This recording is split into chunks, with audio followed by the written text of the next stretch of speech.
Start transmission. 4, 3, 2, 1. Broadcasting to you live from the Static Clan compound. You are now listening to the Jason Static Experience, a podcast from an award-winning nobody, noted raconteur, Renaissance man, a man with a sailor's mouth, but he has never sailed, and who likes to talk about a cornucopia of topics. This podcast is brought to you by www.jasonstatic.com, a place filled with all your pop culture, antiques, and collectible needs. And now your host, the one and only Jason Static. But all right, man. Welcome back, everybody. Jason Static with another motherfucking episode of the Jason Static Experience. And today I got a treat for you guys. I got the bass player of a groove metal band called 12 Days Straight. And I took a listen to what they had on Spotify. By the way, guys, since you're listening to this, I don't know where you're listening to it at, but go check out my stuff over on Spotify as you're checking out the stuff from 12 Days Straight on Spotify. But without further ado, we're going to get into all kinds of stuff with me and him, and I just want to welcome him to the show. Samuel, what do you like to be called? You can just call me Sam. Cool. So, man, how you doing? Give me a brief, since the people are new, since you're new to my platform, give the people a brief primer on the band and what you're about and what you hope to obtain and do with that type of stuff. Well, we're just generally a heavy hitting metal band. We're just working and playing, trying to get our faces out there a little bit. A couple of us have been in other bands before. I've been all over the place and whatnot with like Pool of Thorns, Resident Stone, other types of stuff like that. Yeah. I even played in a reggae band called Over Edition for a little while. Nice. But this stuff is a little bit more in my heart, the heavy straight hitting stuff. And we've all come from different types of metal or types of music, and throwing all four of us in together to write something just kind of creates what we have. Right. What got you what got you guys in the, you said that you all came from different areas of metal and whatnot. What made you guys decide on like a groove metal? It was just kind of the sound that happened when we all got together. Joe, he plays a guitar and he's big into the metal riffs. A lot of technical stuff. I mean, he's never gone to school for the theory or any of that. So he just shows us what he writes, and we got to put something to it. Right. And other times I'll throw a bass line, he'll throw something down on it, and then we work out what the song's gonna be as it goes, and it grows from there with all of our input. A lot of the songs are kind of a little different from each other too. Even on the four that we have out on the EP, we kind of tried to focus on the ones that were most different or would kind of carry like the different types of sound that we play. Yeah. So, you have Stomp, which is really groove, and then you have Defiant, which is kind of like progressive, heavy, in your face. Like, when it was funny when I first got the final cut of it, my girlfriend was waking up. She works nights, and I tried to have her listen to it. She's like, I can't hear that. That is just too much right now. She's like, I'm trying to have go on a different energy than that. And I was like, oh, sorry. Yeah. So, Joe's more 80s metal. I'm more like 90s metal. Mike, the singer, is more of like the 2000s, like growl and like screaming stuff. And our drummer's actually mostly a punk drummer. So, it was just kind of like throw it together, see what we can get, and try to talk to each other about what we like and don't like about what we're doing. And it's kind of a refresher because not every band is always so honest about everything. And sometimes it can get a little frustrating trying to take 2 hours to write a song, but when we do write it, it's solid. Yeah. Who's the primary writer of like the actual lyrics and stuff like that? Do you have a primary? Do all you guys chip in on that? The lyrics are mostly Mike. Okay. Sometimes we'll throw him some things like a verse or like a little thing, and he'll take like bits and pieces.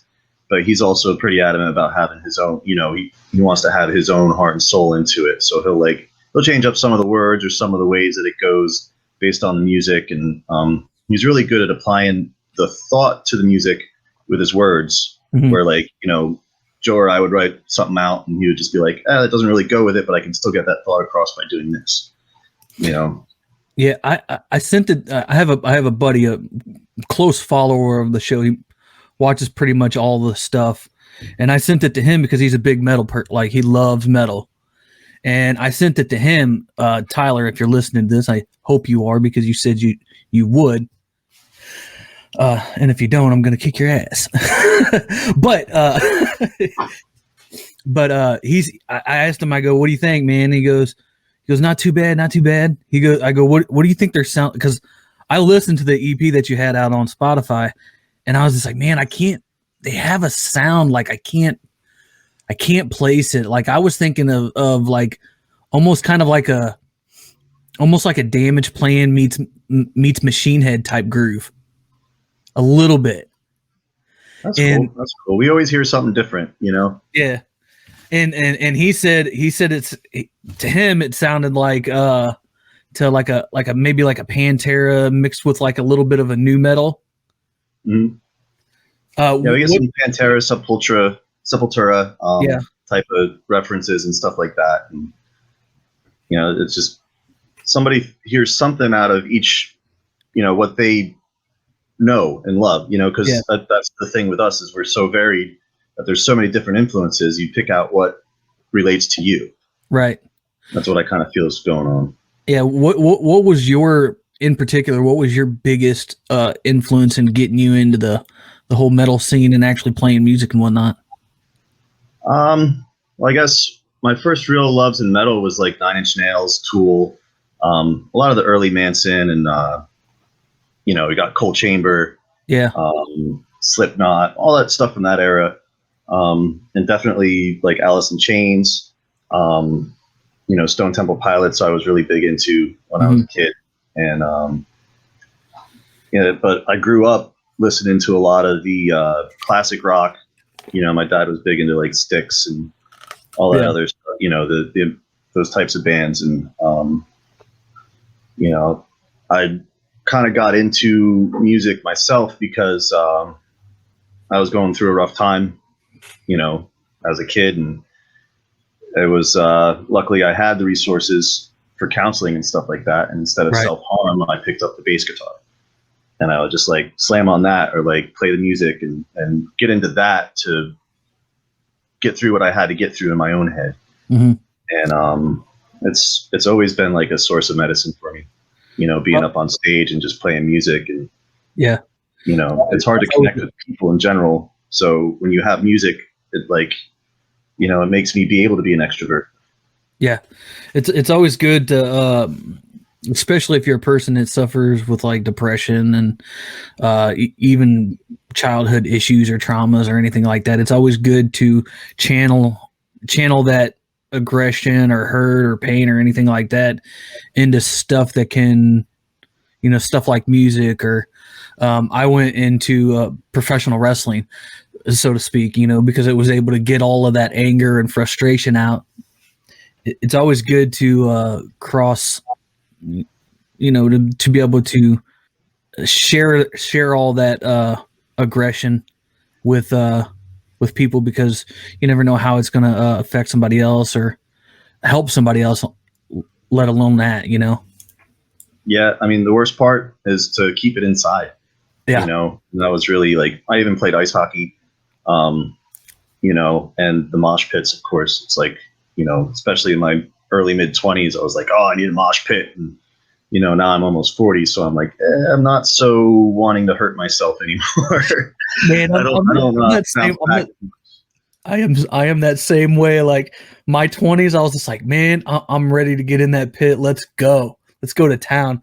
And now that I literally just turned 39, like this past Tuesday, and I'm like, if I ever go to a concert again, I am not stepping anywhere near that mosh pit. Like I'm going to be the furthest person away from it that I possibly can be. Like I'm not getting nowhere near it, especially with the way they mosh today. I've watched like concert videos and stuff like that, and they're like throwing punches and spin kicks and stuff like that. I'm like, what the hell is that? Like, Yeah, that used to get you kicked out of the pit, you know?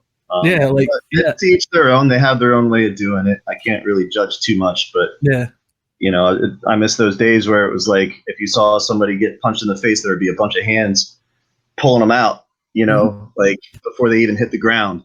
And now it's like, oh, you hit the ground, it's too bad for you. And here, let me you know, stomp in your face while I'm at it. Yeah, you know, and headhunters, you know, like they used to be more community with that against those types of things, and now it's just like, oh well, let security handle it. And it's like, well, security doesn't always handle it, you know. Yeah, I don't even remember the band that I was watching when I did that, or when I was watching that stuff the other day, and there was maybe like seven or eight people in this mosh pit, and I'm just like, you had a crowd of like 300 people, and there's a big open pit, and there's like 7 people throwing punches and kicks and, you know, karate kicks and stuff like that. And I'm like, man, that's not, to me, like, it wouldn't be a very fun pit, because the whole idea of getting in the pit was to go in there, you know, bump into each other and jump and, you know, carry on with, you know, a mass of people, instead of just going in there and, you know, pretending you're Bruce Lee or something like that. Yeah, it was more intimate. You know, you could body check and like push each other. Now it's like, oh wait, you got to stay away from me because I'm swinging. Yeah, you know, but you know, yeah, like you said, to each their own. Though, to each their own. I can't tell people what to do, but it's not my bag anymore. Right? I'm too old. I'll get hurt out there. But it's fun to watch them do it, you know, to the music at least, you know. Yeah. At least they're getting into it. Yeah. So, funny story, guys. I'll tell you how I met this guy. By freak chance, okay? I recently, over the course of the last, I'd say maybe month or two, I joined a group on Facebook called the Mises Caucus. Everybody knows, who listens to my show knows that I like talking politics and stuff like that. So, I over the course of the last 2 years, you know, I got introduced to Tom Woods, Dave Smith, and Eric July, and a handful of Michael Malice, and a bunch of other people.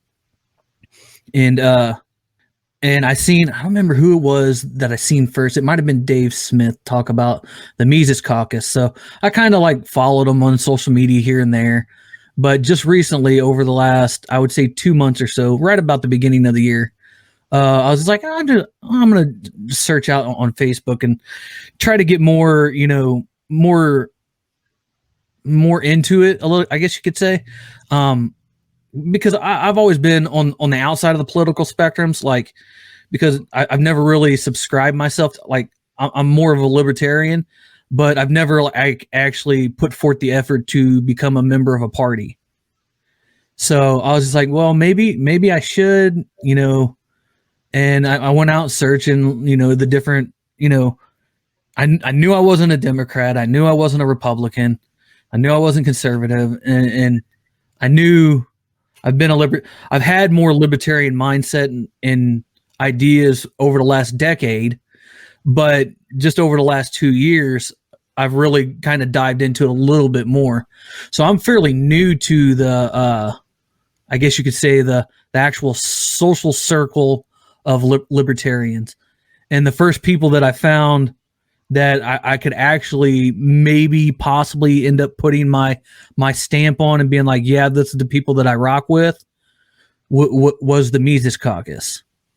And that's where I met this guy. There was a post in there. I don't remember who posted. I wish I could remember who posted it, because I'd give them a shout out too.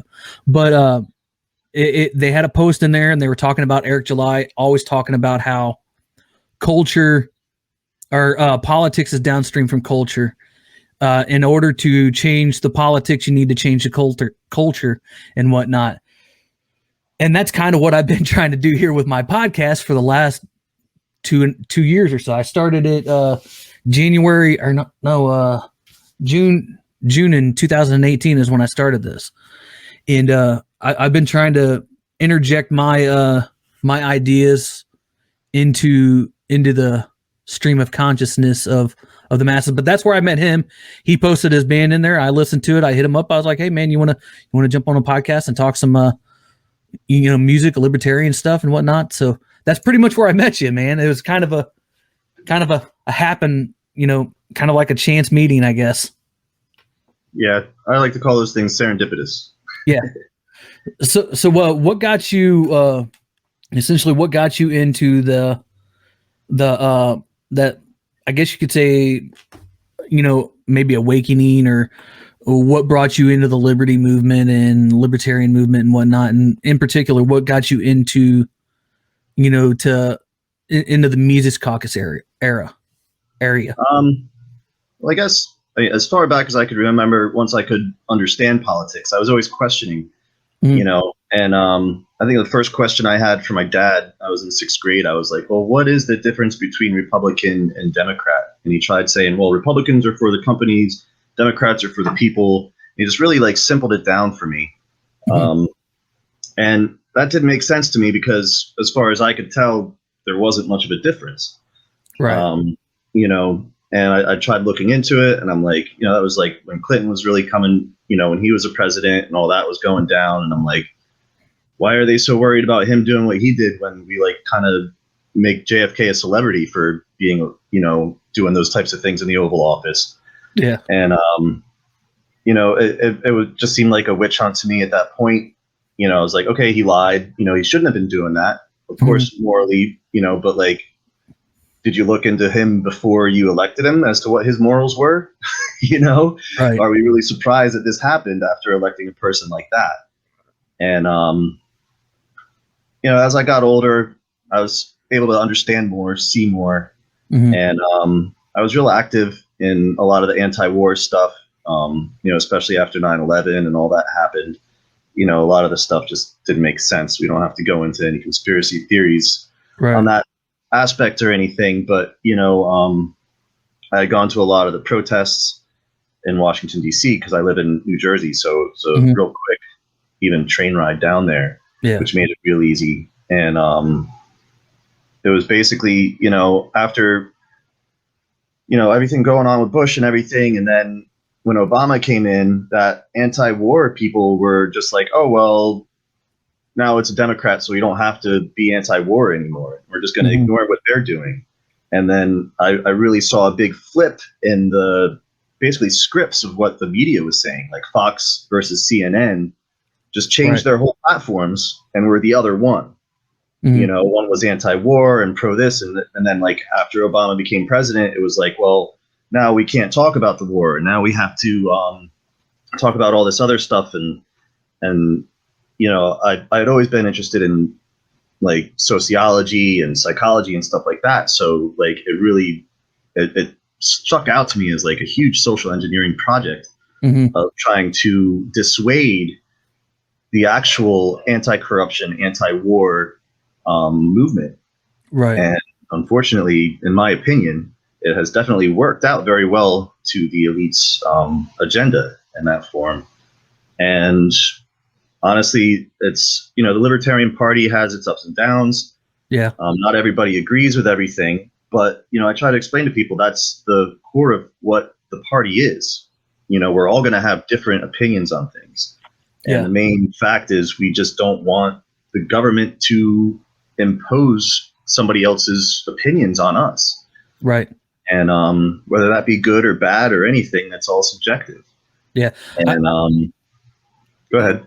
I said I was going to say, that's what I've tried to talk to people about that, and I'm just like that, what you just said. One of the core principles, in my opinion, of being a libertarian is not having the government force you to do it. Yeah. Do what you want to do. Since some of the hot button issues is, gay marriage and stuff like that. If you want to get married, go get married. I don't care. Go get married. I just don't want the government to do it.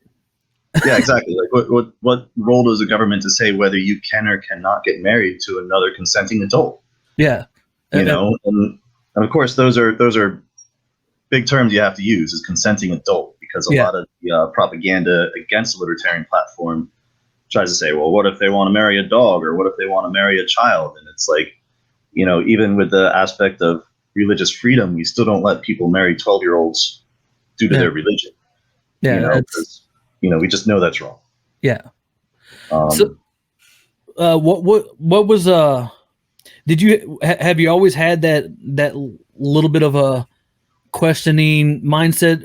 Was you like see, like I, in the early 2000s, late 90s, early 2000s, I was more of a conservative. I guess you could say I was a pretty staunch conservative, you know, in that time from early 2000s to beginning of, the Iraq war and everything. I was like, yeah, gay, gung ho, type stuff. And it wasn't until I would say maybe around, I'd say 2000, it was right before Obama was elected, like maybe within that year before, it was even before the campaigning started. I started noticing stuff. I was like, okay, this is kind of weird. Just like certain messaging, you know, the fact that we were going into different countries, and it wasn't, countries that were, it wasn't Afghanistan. It went from Afghanistan to Iraq to this, and it started there. And I was like, okay, why are we going to all these different places? Like, it doesn't seem logical to me. Like, and we didn't declare war on any of these things. We just went there. Congress didn't authorize any of these extra movements. They just went there. So that's where like my programming started to break out. Even though I've always had that questioning mindset, it was, and then when Snowden came around, that was my, like, the big light bulb in my head. I was just like, okay, like this shit's, there's all kinds of, fuckery going on. And rightfully, my thinking back in 2000, 2007, 2008, and up into 9, and then 2010 when Snowden came around, that was like a long 4-year period that, that it took me to actually break that programming of essentially what they program me to think and believe and whatnot. Essentially, did you have any kind of thing like that, or were you always kind of like strictly into the I guess I would have considered myself more of an anarchist in my teens and early 20s, because as far as I saw, the government wasn't necessary for a lot of things. They were, even just like local municipal codes and stuff like that were just overbearing, and like, we can do so much better without all this fuckery. Yeah. That's really all I could really put it as. And being a big into history too, like I liked our Constitution, and the founding fathers and the things that they wrote, and their, you have to look at what they wrote and their personal dialogues and stuff like that to see who they were. And it's like this whole idea that they were all just rich white slave owners and this, that, the other thing, but the true history is that they were actually working as abolitionists, at that time. And the Constitution itself was a main starting point. Right. Just because they didn't explicitly give all these other people rights that were inherent in it doesn't mean that they only felt that they were the ones only allowed to have it. It's very, even Benjamin Franklin, Thomas Jefferson were very adamant about the fact that, it could grow as society grew, and they had to write it to a point where the other people would still be able to approve of it without losing their benefits, because of course there's always been an oligarchy.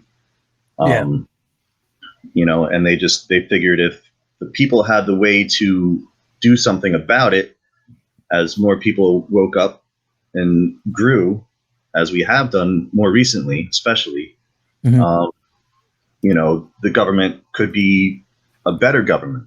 And, I think the main reason why they're saying things that are against that right now is because we have this constitution that's really the main thorn in the back of this oligarchy that's just trying to take over.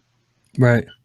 And, and it's the parallels that we have today, along with the fascism of Italy that, my great-great-grandfather left before they got really big.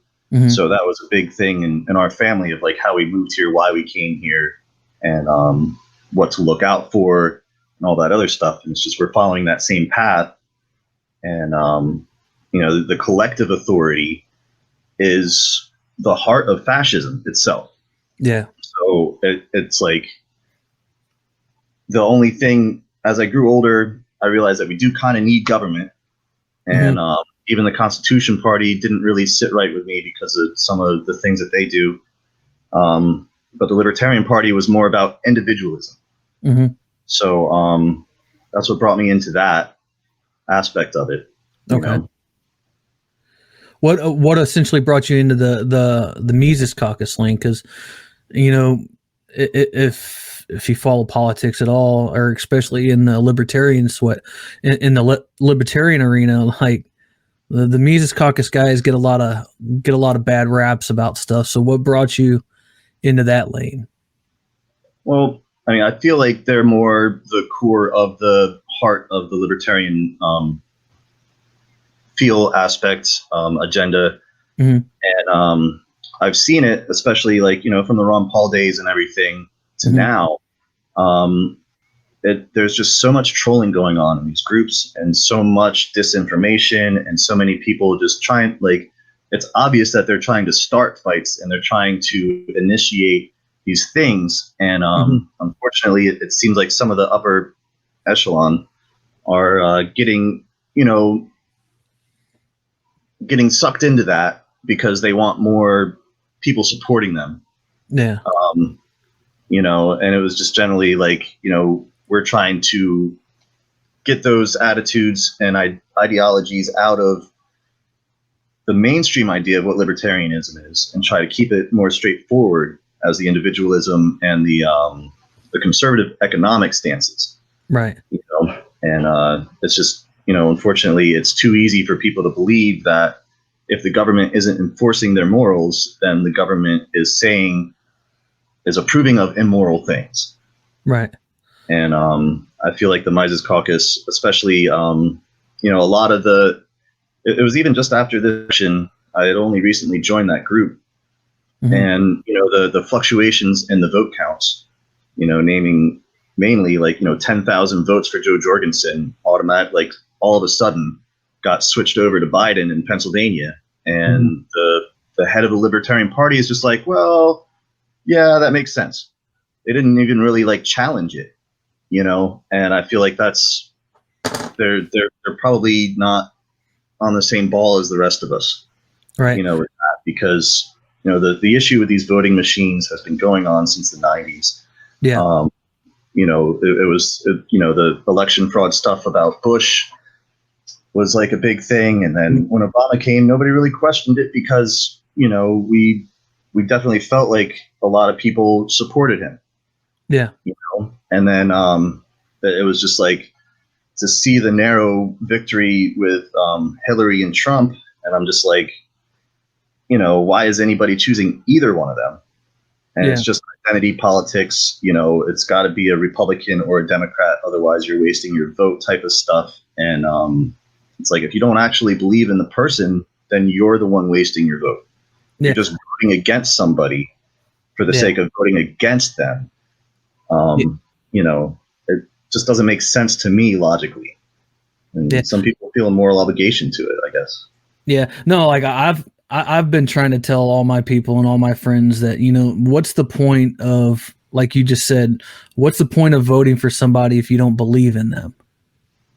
Or better yet, even if you don't like them, like say you don't like Donald Trump, cool, fine, whatever. But why are you going to vote for him if you don't like him just because he's a part of the party that you might like and you don't like the other guy? Like that's some of the dumbest logic. I don't claim to be a smart person, but that logic is straight up dumber than I am. Yeah. Like, when we asked about it as kids, somebody gave us a simplistic version and we never questioned it. Yeah. Like I remember in school, we had, in the early 90s, when Perot was running, I voted for Perot in the little mock election that we had in school.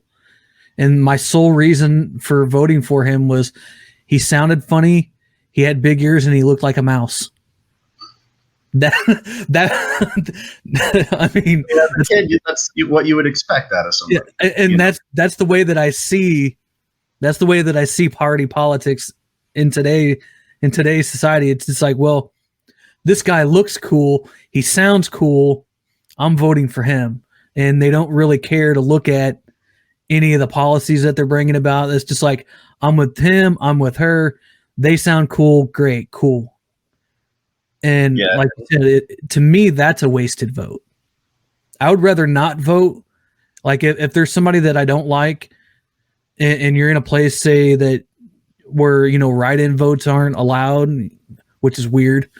That we still have states that don't allow write-in votes. But if I'm in a state where you can write-in votes, so I just write Ron Paul across the whole card. I don't even vote for people. I just write Ron Paul across the whole card and give it to him. So I kind of waste my vote because I don't think anybody's worth a damn. Yeah, that was always a big thing for me. I registered to vote, but I never voted for a long time. And it was mainly because I didn't see any of the options were somebody that I actually supported. Mm-hmm. And then after Ron Paul came in, I was like, I was down at the Revolution March. I was involved in all that stuff. And, he really spoke to me based on what he was saying and his policies and even his vote. Like, I looked into who he was and I was like, he votes along all these things that he's saying versus other people that say things on the campaign and vote otherwise. And we've seen that with Obama. We've seen that with Trump. And we're seeing it with Biden, especially now. Yeah. And it's just, people just want to be blind to that because they want to have faith that the person they selected is good and they don't want to feel bad about what they did. Yeah. I think more people need to start feeling bad about what they did. You need to feel bad about your pick. Like Eric July said it in one of his recent podcasts that he had. He goes, these people just need to be mercilessly mocked and ridiculed. maybe that's not the type of energy that you want to put out, but I think just making fun of the whole process and hell, you've probably seen my Facebook over the course of the last couple of weeks. My sole purpose is to just laugh and make fun of each and every single person that that thinks they're doing the right thing, but essentially when you get down to the brass tacks of it, they're actually not making anything better. In fact, they're making it worse. Oh yeah. No, that kind of brings me to my recent Facebook ban, my first Facebook ban. Out of all the things I've said and done on Facebook, welcome to the club. They've never been able to ban me. But, especially having the Italian heritage and knowing what my family went through. My great-great-grandfather got shot while working on the railroads for, quote, taking white men's jobs. Mm-hmm. My family has always been seen as lesser by, the white supremacists and not good enough by, the colored people, that because there's more than just one race out of either one of them. Right. It's hard to put a label on that, but like my dad, even in the Navy, had to deal with being called the N-word, and then now here I am and people telling me that me and my family has always had white privilege. And I'm just like, really? Because we're not good enough for either side of the spectrum as far as anybody is concerned, as far as history has made it, especially in this country. And, I called her a fucking piece of shit for trying to say that. And I was like, you have no idea.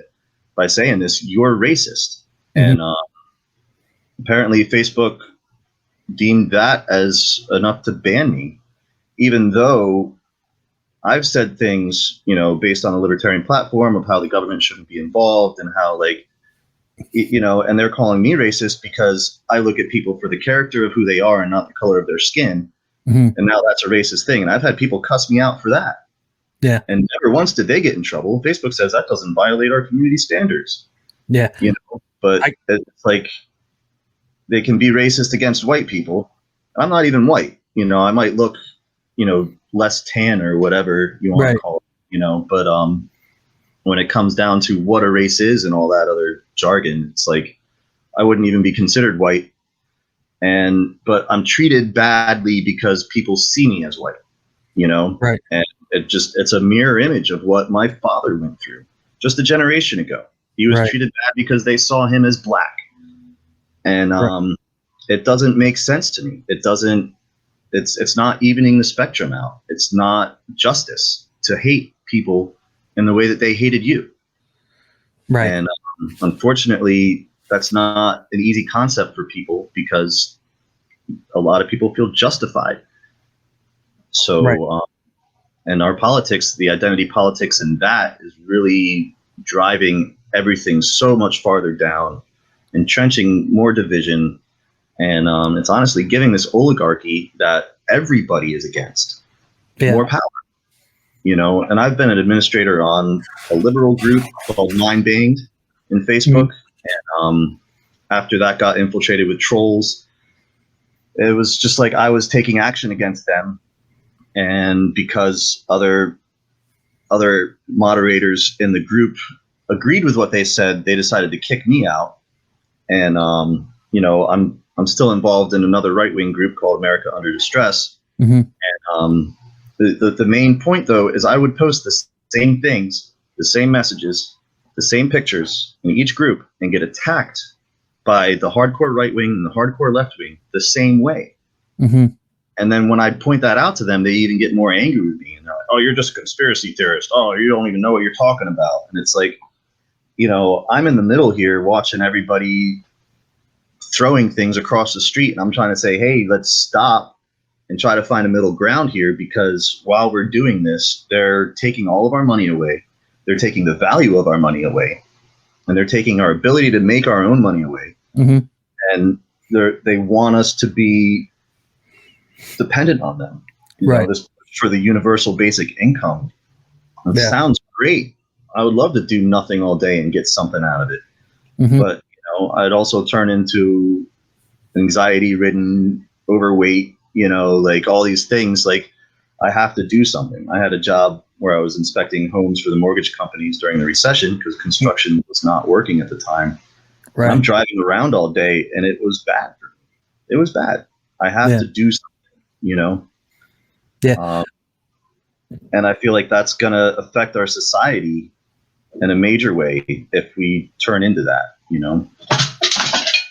Do you see any slowdown in the further entrenching of both sides? I don't see it anytime soon. Unfortunately, it's I feel like there's a select few of us that are actually trying to make this point, but we're the ones being ridiculed. We're the ones being put down. And especially right now, the censorship on the social media is making a lot of people who feel this way not speak up because they don't want to get punished. They don't want to get banned. They don't want to, get put on the red list or the black list. Essentially, that's Rex 84 terminology. Right. But they're putting it into the social media here, and they're basically, the government is using this information to profile us all. And now the social norm is to shut down people in the same way that these minorities have been shut down. Right. And unfortunately, it gives them a sense of power that fills that void where they felt weak before. Yeah. And, we've all been there in some way, shape, or form. Hey, I finally have the hand up on my bully. Yeah. Like, I finally fought back against the person that's been hitting me all my life. Right. But does it really make you the better person to bully your bully? Mm-hmm. Or does it make you the better person to physically attack a person who had physically attacked you? Right. And unfortunately, a lot of people don't go through that internal battle with themselves, so they externalize it in these ways. Right. Me, just my own personal, I guess you have my own personal style, I guess, is, I give most of the time, I give back what I get from a person. If somebody's going to, come at me, or attack me, like, especially over the course of the last year, with the whole COVID, and I've been attacked on every level from every side, whether it's left or right, and just the way that people did things, the way that people on the right did things, the way that people on the left did things. And I was like ridiculously attacked by both sides throughout the course of all last year. So much to the point of where I was just like, you know what? If you guys are just going to start coming at me, over some nonsense for me saying that I want, freedom and liberty for people. I want people to be able to take care of their kids and provide for themselves. And I don't want the government to have to provide for everybody. If you're going to attack me for that type of thinking and calling me, a murderer or somebody that's evil or a monster or something, like those are all things that I got called: a murderer, a monster, somebody evil like Hitler. So like I'm like, if that's the game that you guys want to play with me, I'm going to give it to you guys on that same level.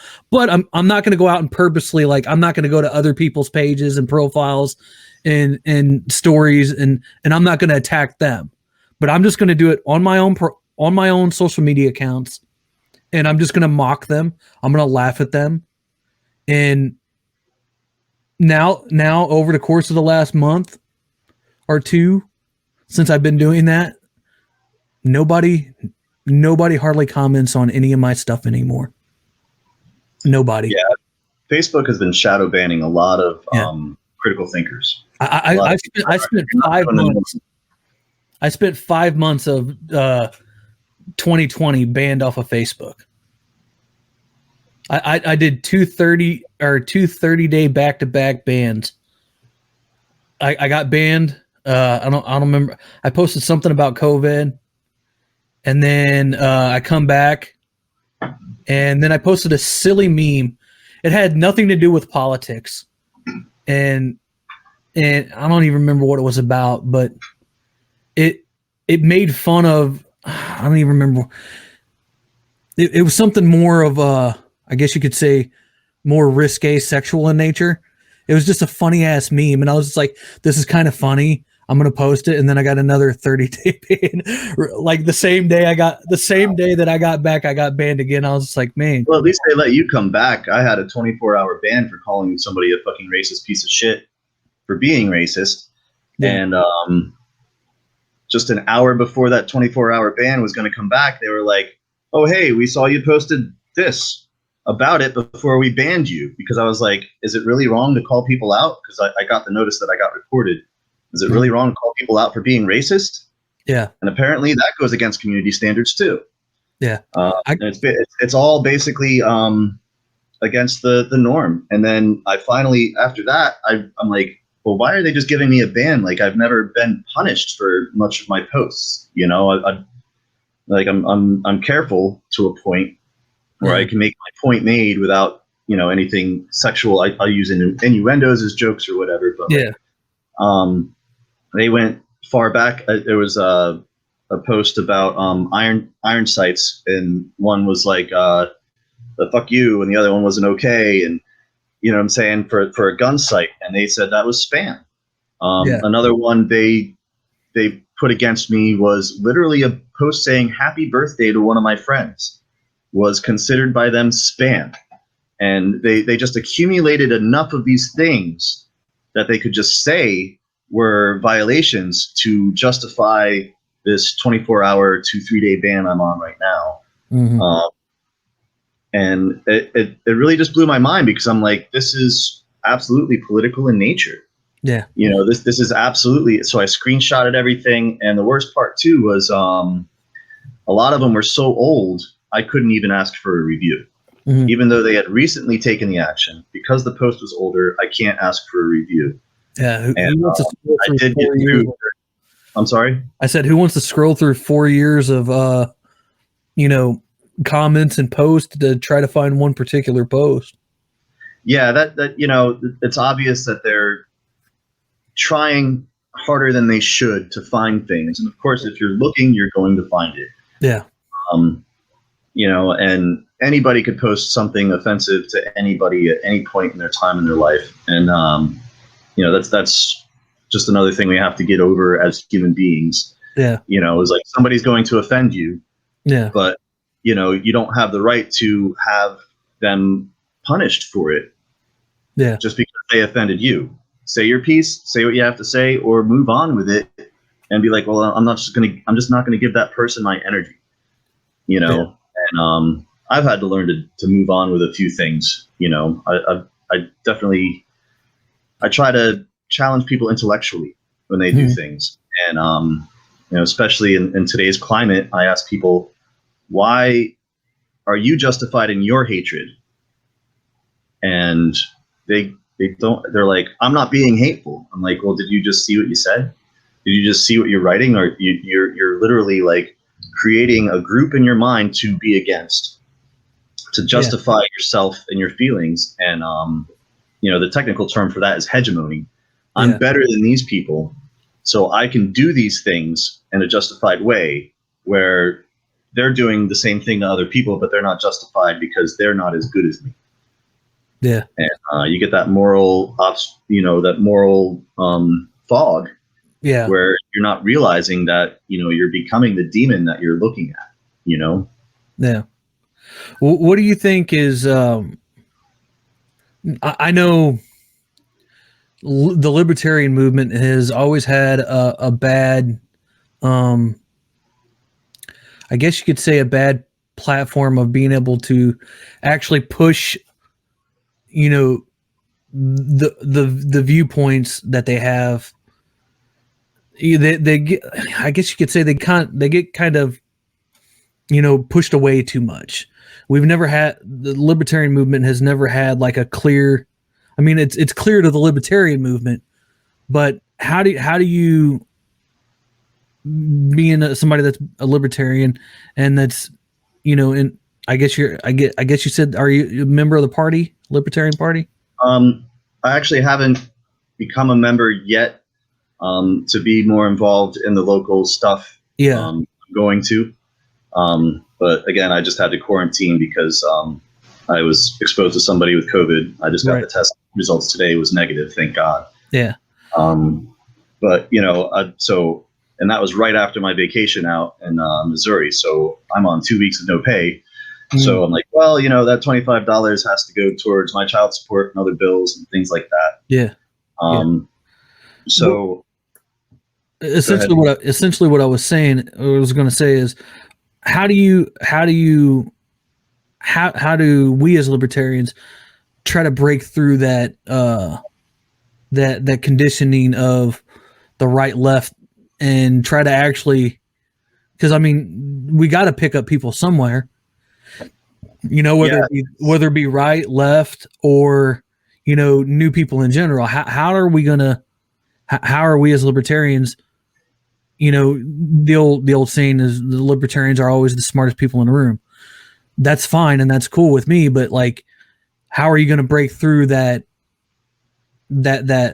fog that the elites bring down on us to make us not even realize that we are liberty-seeking individuals?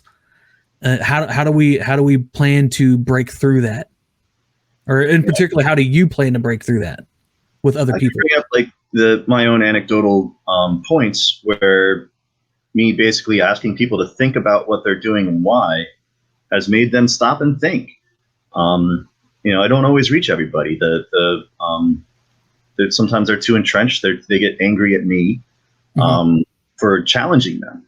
Oh, well, then you must be for the other side. I had so many. It's like, especially for when it was Hillary versus Trump, there were so many people for Hillary. I'm trying to explain to them, this is why Hillary's bad. And they're like, well, why do you support Trump? I'm like, I don't. Like, I thought that was a given. I live like 20 minutes outside of Atlantic City. We've seen the worst of him, and it's all I can really say is we are making headway. There's more people joining the party. There's more people voting for the party. But we have a very big roadblock, which is the media. Instead of posting what Ron Paul said, they decided to dig up an old article from one of his publications to try to say he was racist. Right. And when you actually looked at that with a critical mind, you're like, well, he didn't write that. He didn't edit it. And he went back and rescinded it as soon as possible. And that's the only thing they ever had on him, to even claim he was racist. But people wouldn't vote for him or give him a shot because they heard that being said about him. Right. And once that accusation is made, people don't want to listen. People don't want to hear it. I mean, I even got into an argument with a local music promoter by me during one of his charity festivals. He was supposed to be doing this documentary, and he rented my dad's RV. And after the first night, I was like, you're trashing my dad's RV. Right. Don't do that. And he treated me like I was the problem. A whole bunch of other stuff, and it wound up in the morning. I was like, listen, man, I just want an apology. I understand it was late. We were probably at the bar for too long, and things got heated or whatever, and he was stressed out. Running these festivals is not easy. Right. Most people might think it is, but and he's like, nope, after the morning, he said, fuck you, I don't need anything from you, this, that, the other thing, and we're still trying to find out where that $10,000 that got donated for this documentary went, because he never made the documentary. But he's running around in the music scene telling people that I'm racist. And that's really all they need to hear in some points. I've gotten booted from musical groups just for it, and they won't even say why. And I'm like, it's just like, whatever, I'm doing what I'm doing. Like, I'm obviously not from anybody that knows me personally, and we have this idea, this clickiness of people, like humanity itself just wants to belong to a group, wants to belong to something, and wants to, be better than the other people. Right. And, it's like the media just clings on to that. And when it came to Gary last election, with the Aleppo gaffe, he was on a line of questioning about economics and other things. And then they're like, right after he was done saying something, they're like, what do you think about Aleppo? And he's like, what's Aleppo? Because it didn't go with the line of questioning. Right. And then they were like, Aleppo, the city that we're bombing. And he's like, oh, okay, now that makes sense to me. And he answered it really quickly, forthright. His answer was on point. He's like, we shouldn't be in there. We shouldn't be doing that. And, I wouldn't have our troops in there to begin with. And the media just only showed the point where he was confused, didn't show any context around it. And all of a sudden, his support went right down. And honestly, it's like, you can't tell me that the media doesn't know that they're doing these things. Right. This is purposeful. This is the agenda. And basically, even like they wanted Hillary to win. And they put Trump in there thinking that he would be the thing that people would vote against to let Hillary win, because she really didn't have anything that people liked about her. Right. And what was I going with that? It's just basically like, they don't want another option available, because even after Trump was elected, he was going right along with a lot of this oligarchy stuff. He's, drain the swamp, but I'm going to hire people that are that used to be CEOs of corporations that are supposed to oversee what these corporations do. You know, he allowed the bump stock ban and other things like that that went against the Second Amendment. And, you know, he basically was just the fool. He was the guy to entrench this bias against the right wing, entrench this bias against, you know, anything that wasn't left wing or democratic, and make people see this right wing as a hateful extremist group no matter what, because of the rhetoric he was saying, because of the things he said were scripted well enough to be able to justify it, but also to be able to vilify him. And he's not smart enough to do that. You know, somebody else is telling him to do that. And when you look at the emails from the DNC, that was his purpose. That's what they wanted. They wanted that Pied Piper. And that was the words that they used. And they listed his name and the plans that they had laid out to put this Pied Piper as the forefront of the Republican Party so that Hillary could win was everything he did. But, you know, it was like the people entrenched in the right wing and the Republicans at least looked at more of the context and were like, well, that doesn't make any sense. Your accusation is ridiculous because this is what actually happened. You know, the whole conversation about him grabbing the pussy, like he made the point of saying she was kissing him first. Right. I go in to kiss and they kiss you back, he said. And then I go further. And, you know, honestly, who hasn't gone further with a girl that's starting to kiss him back, you know? I mean, personally, I wait a few dates or something, but, you know, not everybody expects it to take that long. And that's just, you know, and you don't have to be a liberal or a conservative to have that mindset about it, but it was enough. The word that he used was enough to make people focus on that versus the context of what he was saying. And that's just one of the things. You know, that's the first thing off the top of my head, the easiest one to really point out, that they scripted it so that one side could hate him and the other side could still support him. Yeah. When I first heard, and I remember him doing, like, years ago, back when when that thing happened. I actually remember the original video, or the original interview that he had with Billy Bush. You know, not alone, you know, the secret recording, you know, but it always I found it funny how people, especially through all my social media and stuff like that, people were like, it's so disgusting. How dare a president talk like that? Or what happened to the decency, the common decency and respectfulness of a president? I'm like, what America do you live in? Have you, what America do you live in? When was the last time that a president has been 100% respectful, never said or done anything bad, was essentially the perfect person, and has never done one thing wrong in their life? Please tell me that president. And yeah, I'll even go back again. What are you talking about? You're just protecting him. And I'm like, I'm not protecting him. I'm asking you a question. When, you know, you had Jay, like you mentioned earlier, the Clinton was a womanizer. Obviously, you know, JFK was a womanizer. Some people say he was a drug addict. You know, I don't know. I wasn't around back then, but back then the media didn't get into that with JFK because of the respect that they had for the position. Yeah. And now, so do we not respect that position anymore? Yeah. But like, I tried to make those parallels, and I'm like, when was the last time a president has done nothing wrong, has been a 100% perfect person, perfect citizen, you know, has always dotted his I's and crossed his T's, and has never jaywalked in his life?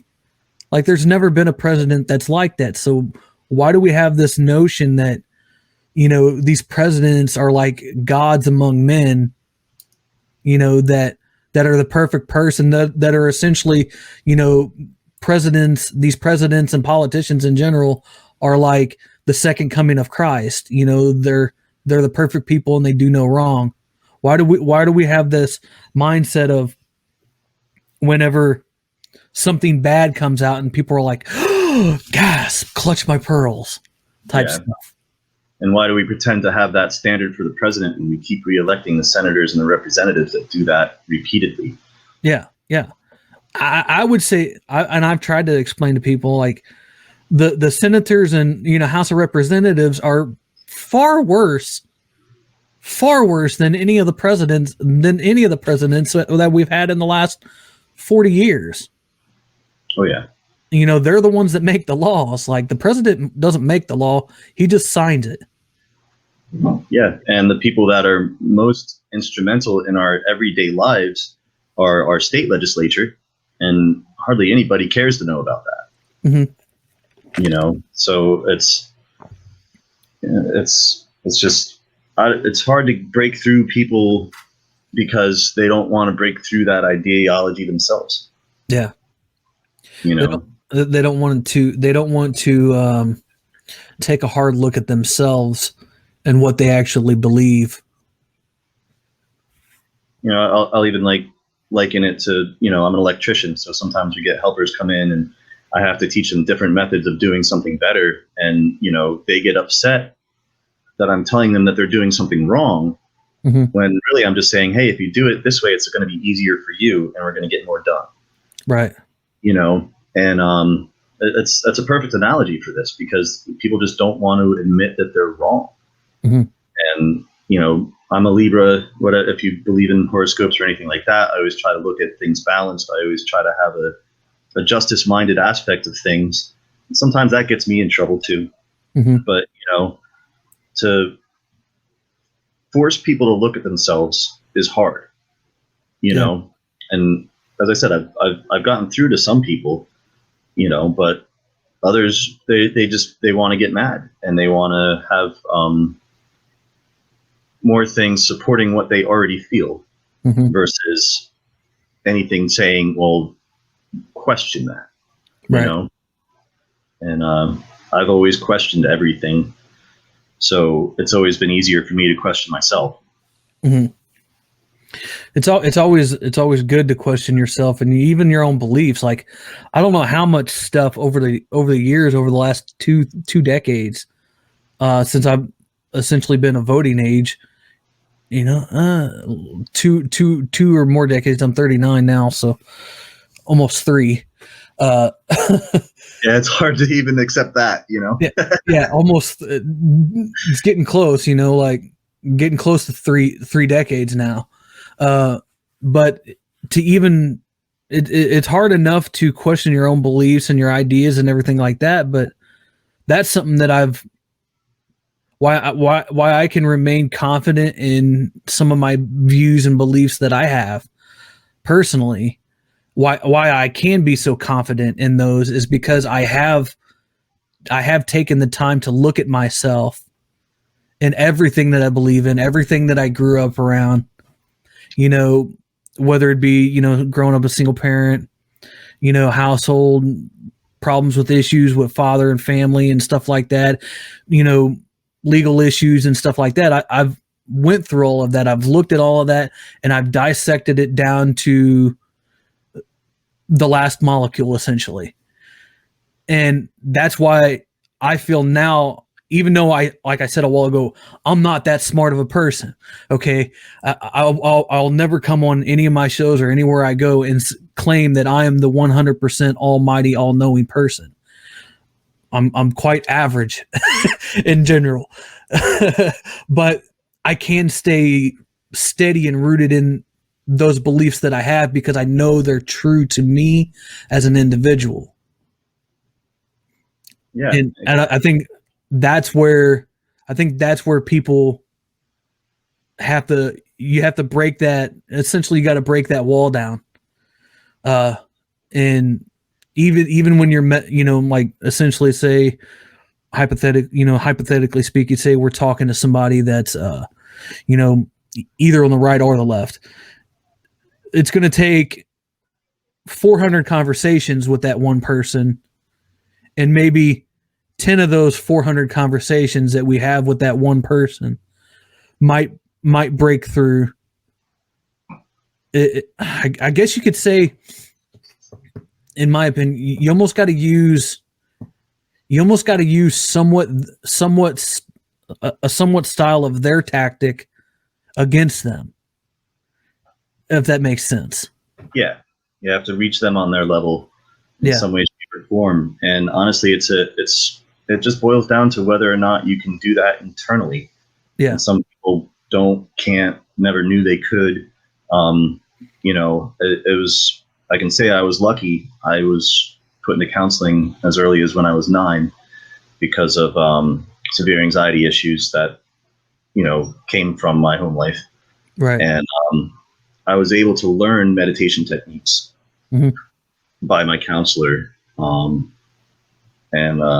Unfortunately, I didn't forget her name or anything, but she had this office above a florist, and it was real peaceful and real nice. And, she would just kind of talk me through these things of like, imagine yourself here, imagine yourself there, look at yourself from the outside. And how do you control yourself in the middle of these anxiety attacks, so that you don't harm yourself or others?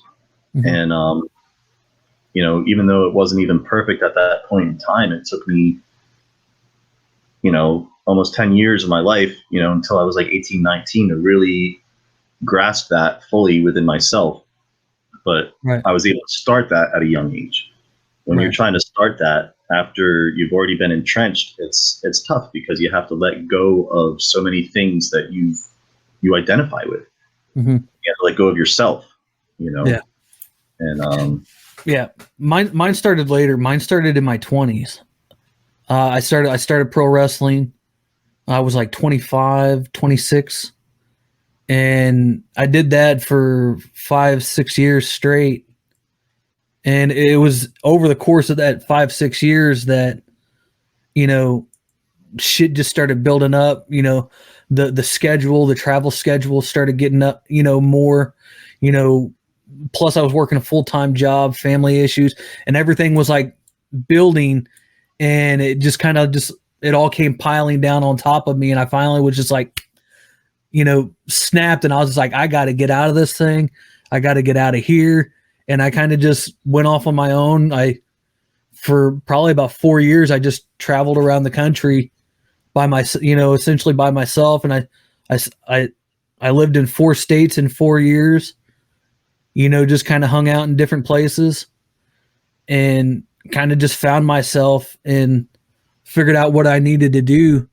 And that's where I was able to break away all that. It was self-counseling, essentially. I've always been lucky that I've never had like a super, super addictive personality or anything like that. And I've always been able to kind of like look within myself internally to try to figure stuff out. So I was lucky on that part that I've never had to, that I've never had any major issues, just other than, me screwing up stuff because I was young and dumb and stupid.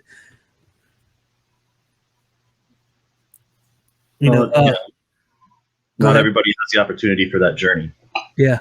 And that's a good journey for people to go on. And that's my platform that I have here. It's rather small, but I always try to build it on, it's a journey, like it's not just a political journey. It's not just a journey through, my life of pro wrestling or just the people that I have on, but it's a journey in general. It's a journey in ideas, beliefs, emotion, physically, spiritually. It's like, it's a journey on all levels. And that's what I try to get people to really think about, is really opening up their horizons, and opening up their mind to different ideas and different things. And, I'd say I'd say about half of my audience does not believe anything like me. They don't, They don't subscribe to the stuff that I believe in, whether it be politics or anything like that. But they just rock with me because I'm all like, I always tell it like I see it, and I tell it how I feel. Like if I feel something, I need to say something, I'm going to say it. And I kind of just let the chips fall where they may. I guess that's why I spend a lot of time banned on social media because I just say what I want to say. But you'll get the respect from the right type of people for doing that. I think that's another thing that people just got to stop being afraid to. I think that's another way that, especially the Libertarian Party is, because I'm coming from this as somebody that's never been or never wanted to be a part of a political party. Like I've never wanted to be a part of one, but I've always left my mind open to it. But I've never had a party that was just like, so gun ho. Like I'm just going to be I've always been that type of person. I'm just going to say something. And if it's bad, it's bad. if people don't like it, people don't like it. Since I was a little kid, I've always been the very outspoken person. Even though I was fairly conservative growing up, like I've always been that outspoken. I'm going to say how I feel. Yeah. And I think that's what's lacking for me in the Libertarian Party is I don't think we have enough people in the party that's just like, you know what? Fuck it. I'm saying this. To me, they're kind of just still reserved, and they stick to their point. They stick to the points. They stick to the data and everything like that. And that's all good and that's fine. But sometimes you gotta, I guess you could say, be more assertive. I guess you could say. I think it has a lot to do with fear. People fear what other people think of them. Yeah. And it's liberating to not have that fear. I'll look somebody dead in the eye and be like, you don't like me, fuck you. Yeah. And this is who I am. And that's always the way I've been. So, some people wind up not liking that because, some people would want to have that control over others or don't want their reality shattered. Yeah. And I'm not abrasive. I'm not like violent. I'm not angry about it, but I'm just like, well, that's how I feel. And that's who I am. And there's, one of our songs that didn't make the cut for the EP is about that, going back to the music thing. It's who I am, and you might call me white trash for it, but fuck you. I'm high class white trash, I know what white trash is. I grew up in a trailer. Yeah. I grew up in a trailer in a town that had 300 people in it. I know what white trash is. Yeah, and it's I guess my closest thing to that would be when I was a kid, we didn't have cable. Yeah. We had a pretty good sized house, but we got that because one of my friend's parents was nice enough to give them a deal to buy the house. Because we were down the road in a smaller one, but we didn't have like a living room set. Mm-hmm. We had our blankets and our sleeping bags on the floor in the living room, and everything I had was hand-me-downs. Mm-hmm. And, my dad was in the Navy, so, my mom was a stay-at-home mother, and we didn't have a lot, Yeah. So, I mean, we had more than most for some, mm-hmm. And I was always grateful for that. I was never hungry. Yeah. Except for the child version of hungry. I don't want that for dinner. I want something else. Right. My parents were like, well, here's your plate, and I think it was the first time that I was like, no, I'm not hungry. I tried to play that game. And then I was like, an hour later, hey, I'm hungry again. And they brought out the plate again. And I was like, well, this isn't going to work for me. Yeah. I was always the kid that fell asleep with his face in the plate. I'm not going to eat that. What are you talking about, Mom? Yeah. I'd fall asleep in class in high school, Yeah. I mean, like growing up, like my mom worked full time in a factory, and I had a stepdad, but he was cool. He taught me a lot, but he was also really strict. but he was also kind of a pill popper and a drug head sometimes. And so I grew up around all that stuff. And I by far, like, I grew up in a trailer and everything like that. I didn't have a bad childhood. I had a good childhood. My mom, always pushed me to do what I felt was right. Always speak out, if I feel like if I feel like somebody's doing something wrong to me, speak out, say something about it, and, never let people push you around type.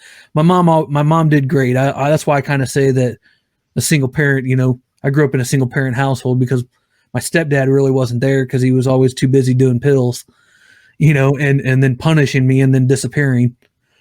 And then my mom was always at work. Other than that, it was a good childhood, good structure, good morals that my mom had, always making me, essentially always pushing me to strive for more, especially when everybody was like, you got to do this, you got to do, you got to live like this, you got to do this, you got to go here and you got to go here. And my mom was just like, Jason, just do what you want to do. Make yourself happy. I'm going to be behind you no matter what. Yeah, and that's, you could have all the money in the world, you could have a big house, you could have fancy cars, but if your parents don't have that instilled in you, if they don't treat you that way, it makes a world of difference. Yeah. And that's what true wealth is. Yeah. True. Yeah, I definitely agree there. What do you think?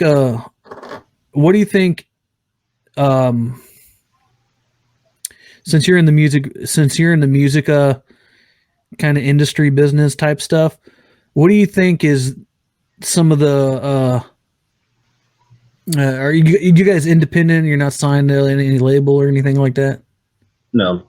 Yeah, we this is all on our own. We paid our own money to do the EP and stuff like that. Yeah.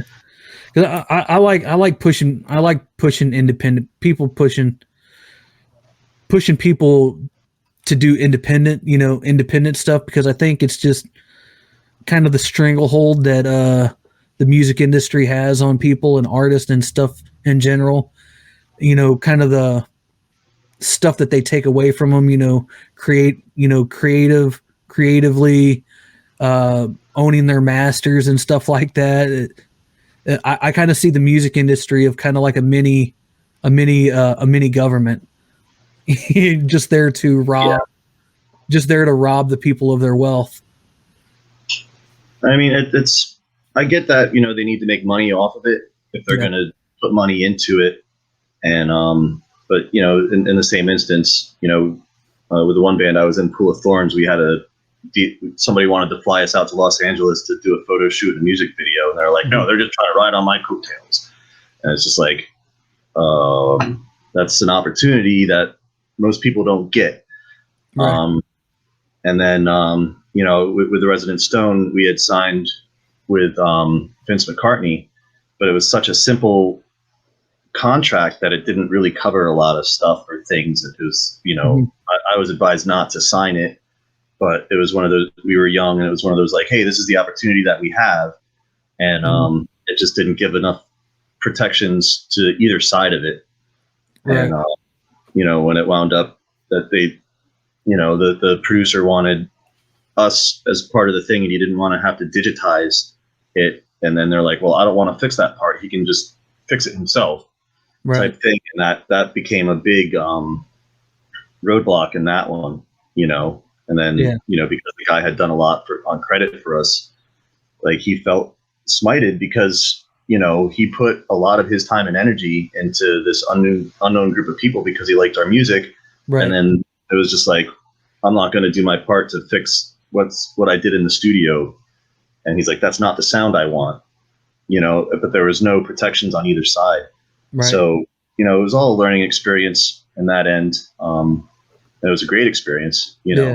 I have no hate for anybody in any of those situations. We're just people. And, right. I think, the stress of that opportunity comes up, and it gets to people where they're going to react in ways they normally wouldn't have.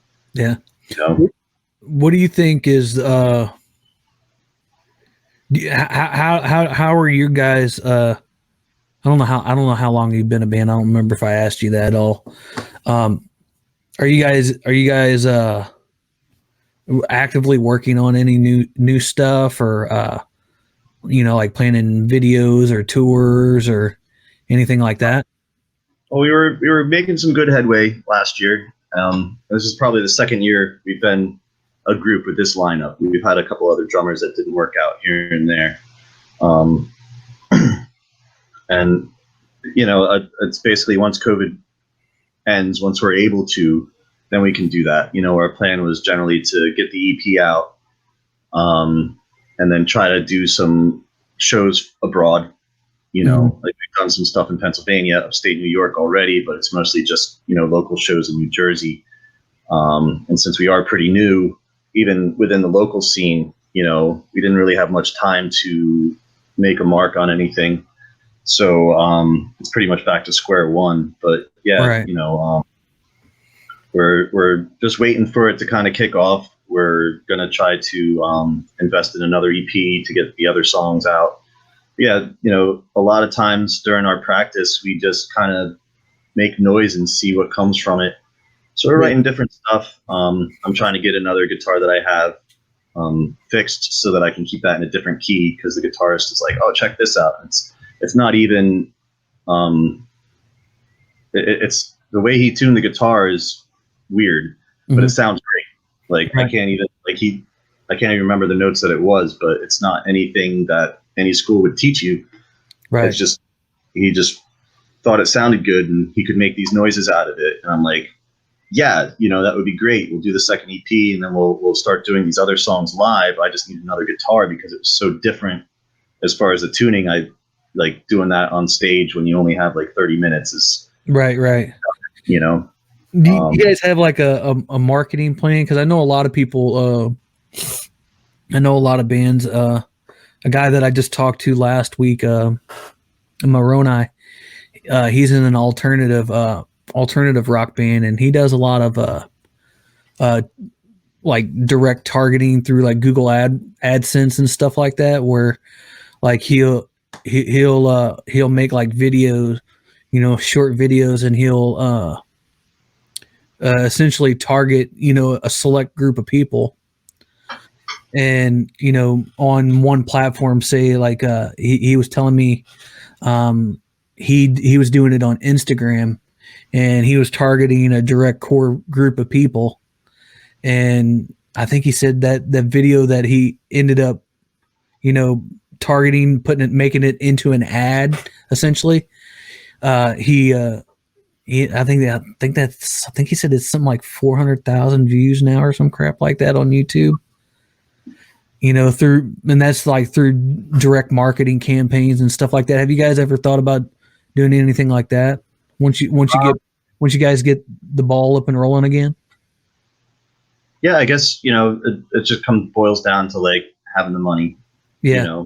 A lot of us are in construction, so some of it kind of fell through, and we're still trying to struggle here through the COVID thing. And we were just about to get that ball rolling. And, our agenda mainly was just to get out, play shows, try to invest in some merch, so that people have something to remember us by. Right. And, we got the EP out, and that's all for sale. We gave a few out. We're getting on a bunch of radio stations, which is really cool. Yeah.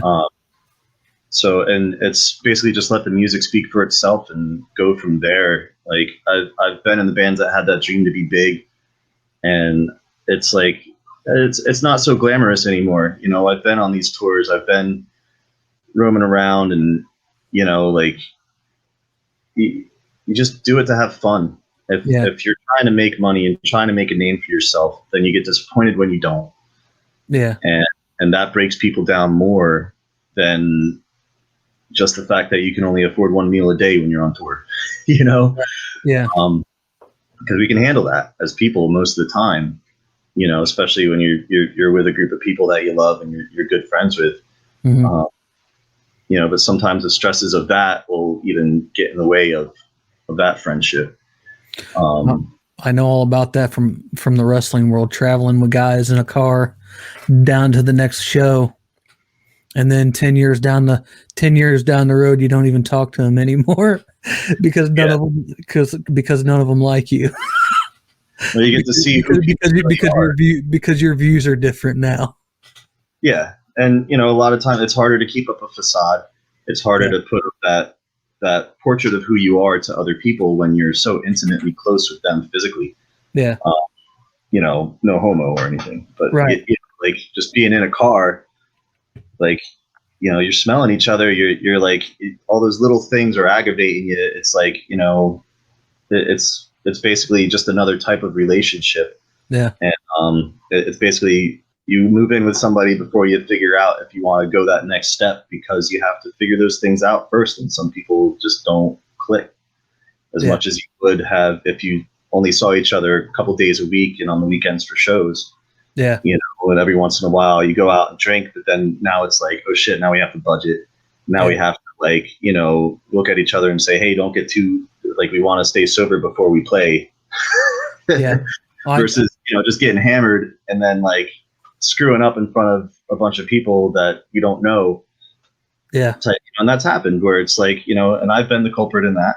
I'm definitely not like a super guy or anything, but it's like those types of things will grate on it. And, not everybody has the ways to deal with that with other people without saying, fuck you, I'm out, Right. I was always kind of in my little crew of guys that I rode up and down the streets with. I was always kind of the loud guy. we had the main guy who was like the guy that got everybody booked, because he was the bigger name, but I was always the loudmouth guy because it's just, I guess you could say it's my nature almost. But I was always like, we'd get done with the show and he'd be like, you could have done this better, or he would always be like, I didn't like that you did this here. You probably could have done this here. And then he'd look at the other guy. Well, you did this good and you could have done this better. Like literally critiques everybody without even asking, just gets in the car as soon as the door shuts and we're 3 minutes down the road. He just starts laying into everybody. And it would just be like, I love the dude to death. And I still love him today, even though he doesn't like me anymore, cause he was a good dude. He helped me a lot, so I have mad respect for him on that level, even though, like I said, he doesn't like me anymore. But I don't know how many times we'd just get into arguments about dumb stuff. He'd critique me on something, and then I'd be like, well, you did this, and then I'd critique him. It was just always some type of silliness where I was a pretty combative person back then. Like I said, I was going through a lot of issues. I was a pretty combative person on everything. Somebody say something wrong to me, I'm just like, like, yeah, I'm still trying to come at me, bro. Come at me. I'm a little bit more relaxed nowadays. But yeah, and that's just one of those things where you realize that these people have these thoughts and feelings about you, and and you're not taking it the way that they're trying to put it out, or maybe they are just jerks, or maybe it just isn't working because now you are able to be true to each other, and you're like, fuck, we don't really get along. Yeah.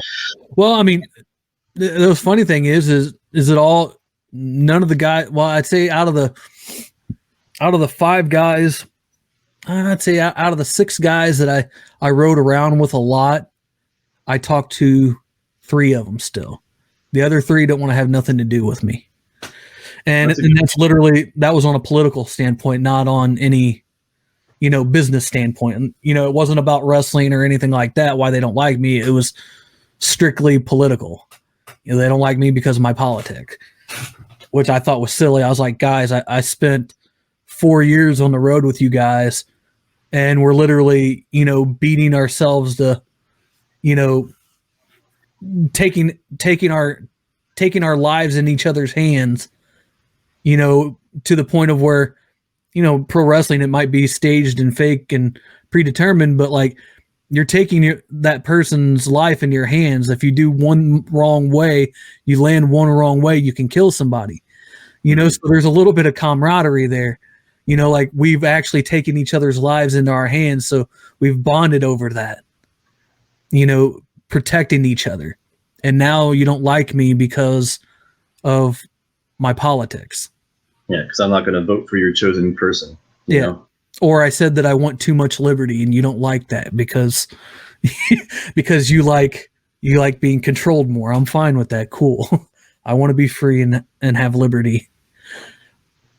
What do you think is the biggest issue today in politics?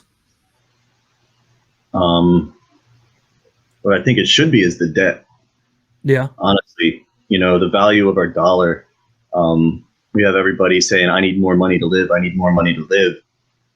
But then if you look at it from an economic point of view, if we just put more money into the pool, we're going to need more than that to live. Yeah. And, people are being short-sighted in that, and they just want that instant gratification. And I think we're programmed through the media to strive for that instant gratification, to get those endorphins, to get that feeling of goodness in our own selves. And, we're not getting that out of life today. And, unfortunately, it's people are looking more towards the government to do it for them rather than figuring out how they're going to do it for themselves. Right. And the biggest way to control us is to make it hard to live, keep us in poverty. Mm-hmm. If we're in poverty and we can't get out of poverty, we need somebody to help us.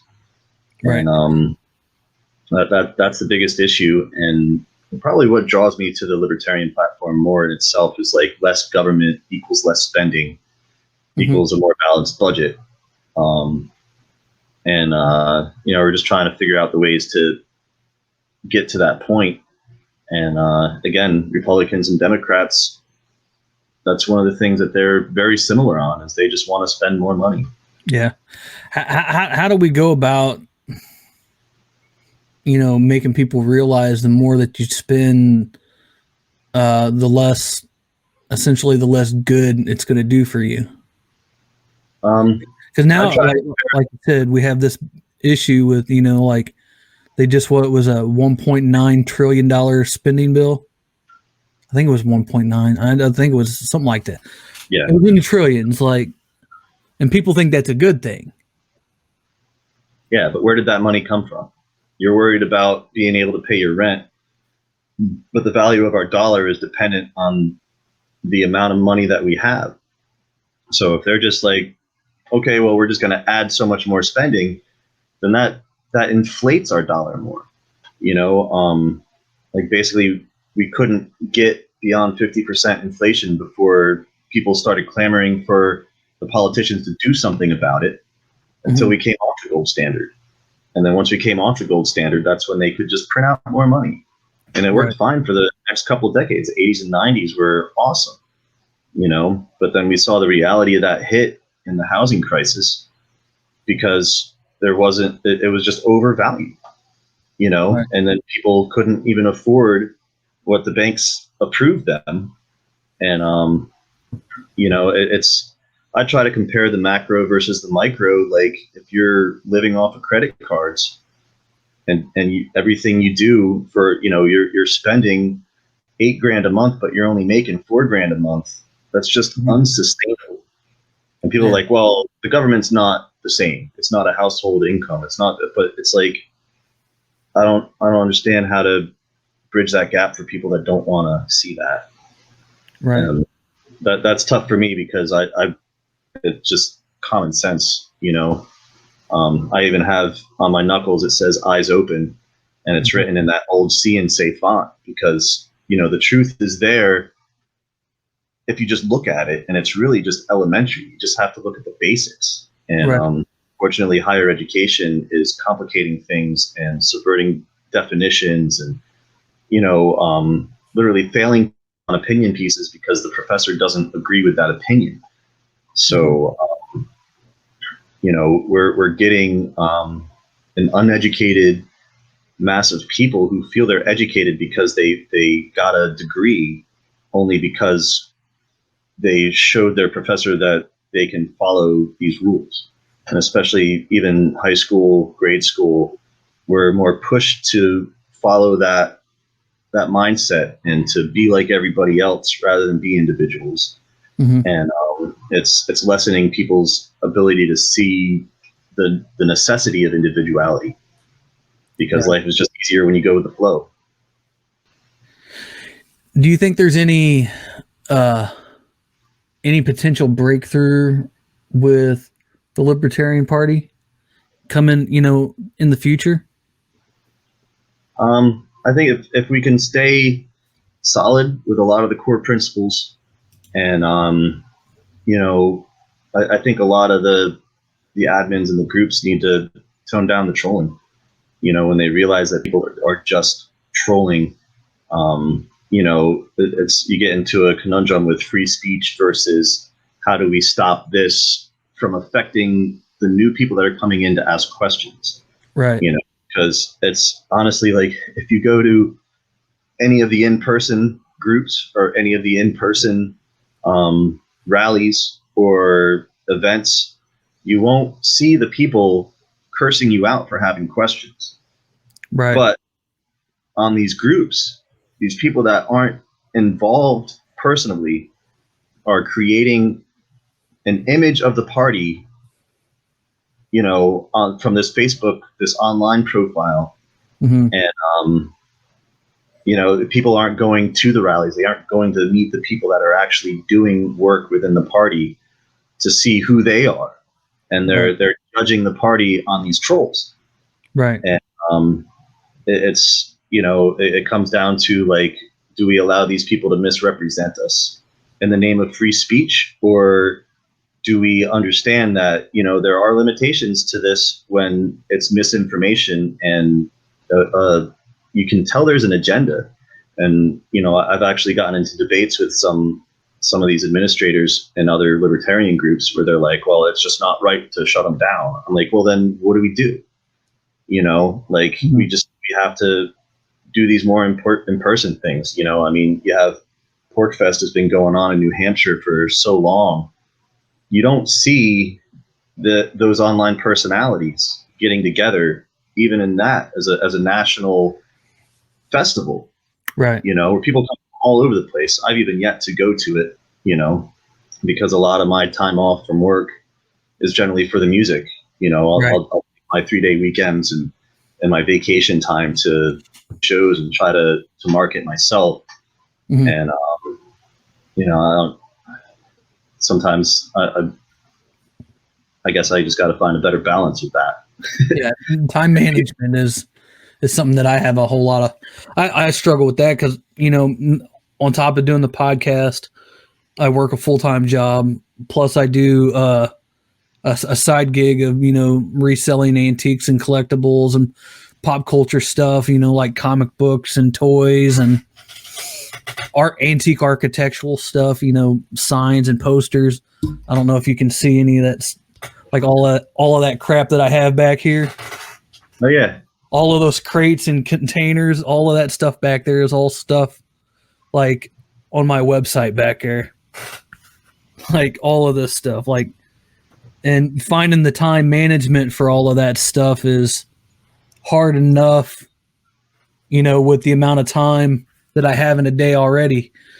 So I know all about being, and then going out and trying to buy stuff, going to auctions and, also doing my hiking, I like going on hikes and stuff like that. So trying to find time to do that stuff. Time management is one of those things that I haven't mastered yet. And especially now getting older, I have less time that I'm awake. Yeah. Like I was a little over 10 years ago, I was in 4 different bands, and I had a practice day Monday through Thursday, and then Friday and Saturday would be the gigs. Right. And I had a full-time job. And, taking care of my kids when I had them and stuff like that. I found a way, but that also included only sleeping like 2 or 3 hours a night. And now it's like I can't function that way anymore. So, at the most I'll be in is 2 bands now. Yeah. And it's and the work has always been a priority. When I was able to have it, Yeah. you still have to pay the bills. And I remember I was at a show with Pool of Thorns and just talking to people and this, that, the other thing, and they're like, "What is it like to just play music for a living?" And I was like, "I'm an electrician." Like they were actually surprised that I had a job. Yeah. And it's again, it's not as glamorous as most people think. You don't, and even trying to convince people that I don't make money off these shows, whether it be the courts trying to gather what income I have, or a photographer saying I need a percentage of the profit you made from that show if you used my picture of you. And it's just like, I lose money most of the time because I also have to eat, and I have to skip dinner because I just got home and I had to go out and I can't play that set at 10 o'clock if I haven't eaten since 12, Right.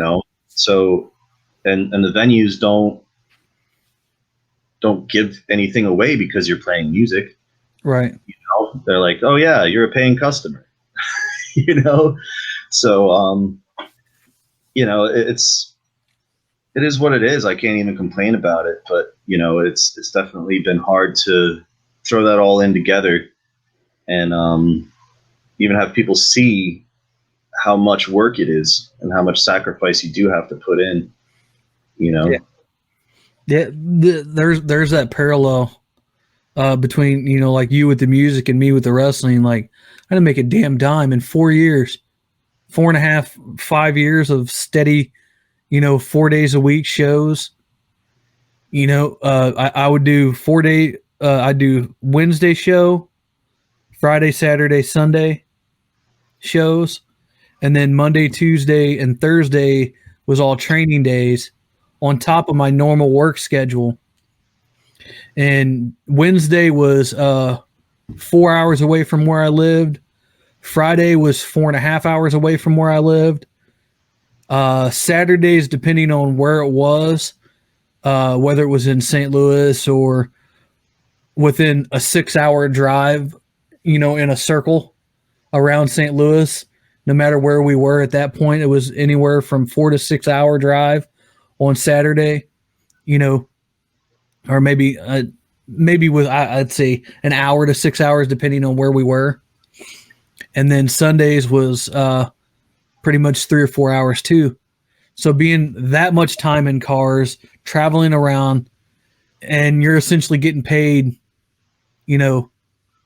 hot dogs and handshakes, essentially, is the old wrestling terminology, is hot dogs and handshakes.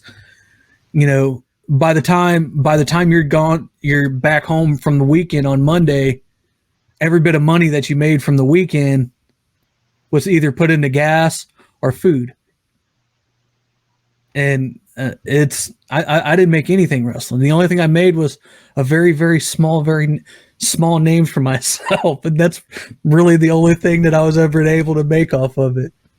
But like, you can't even put a price on those memories though. Yeah. I mean, besides the memories, I had a lot of memories, but money wise, monetary wise, like, no, like it was hard. It was backbreaking, especially getting, punched in the face, dropped on your head, torn ligaments and bones and muscle pulls and spasms and bloody face. And it was a time of my life. I had a blast doing it, and I'd probably do it again.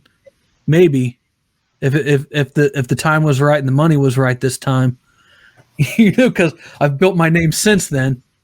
Mm-hmm. So if I was to ever come back to it, I would have to gain something from it. Like I can't just go back to do it. I'm too old to do it now. But the memories, the best thing is, just some of the stories. And hell, I remember this one dude named Isaac.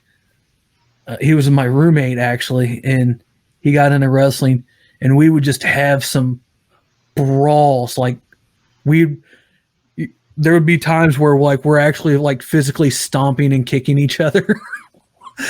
Like you're not supposed to do that in wrestling, but like we would actually do it just for the hell of it. And almost every single time we ever had a match, one of us would come out with some type of bloody lip or bloody nose, and we did it just for the hell of it, to make it look as real as possible, because hell, with me and him, it was real.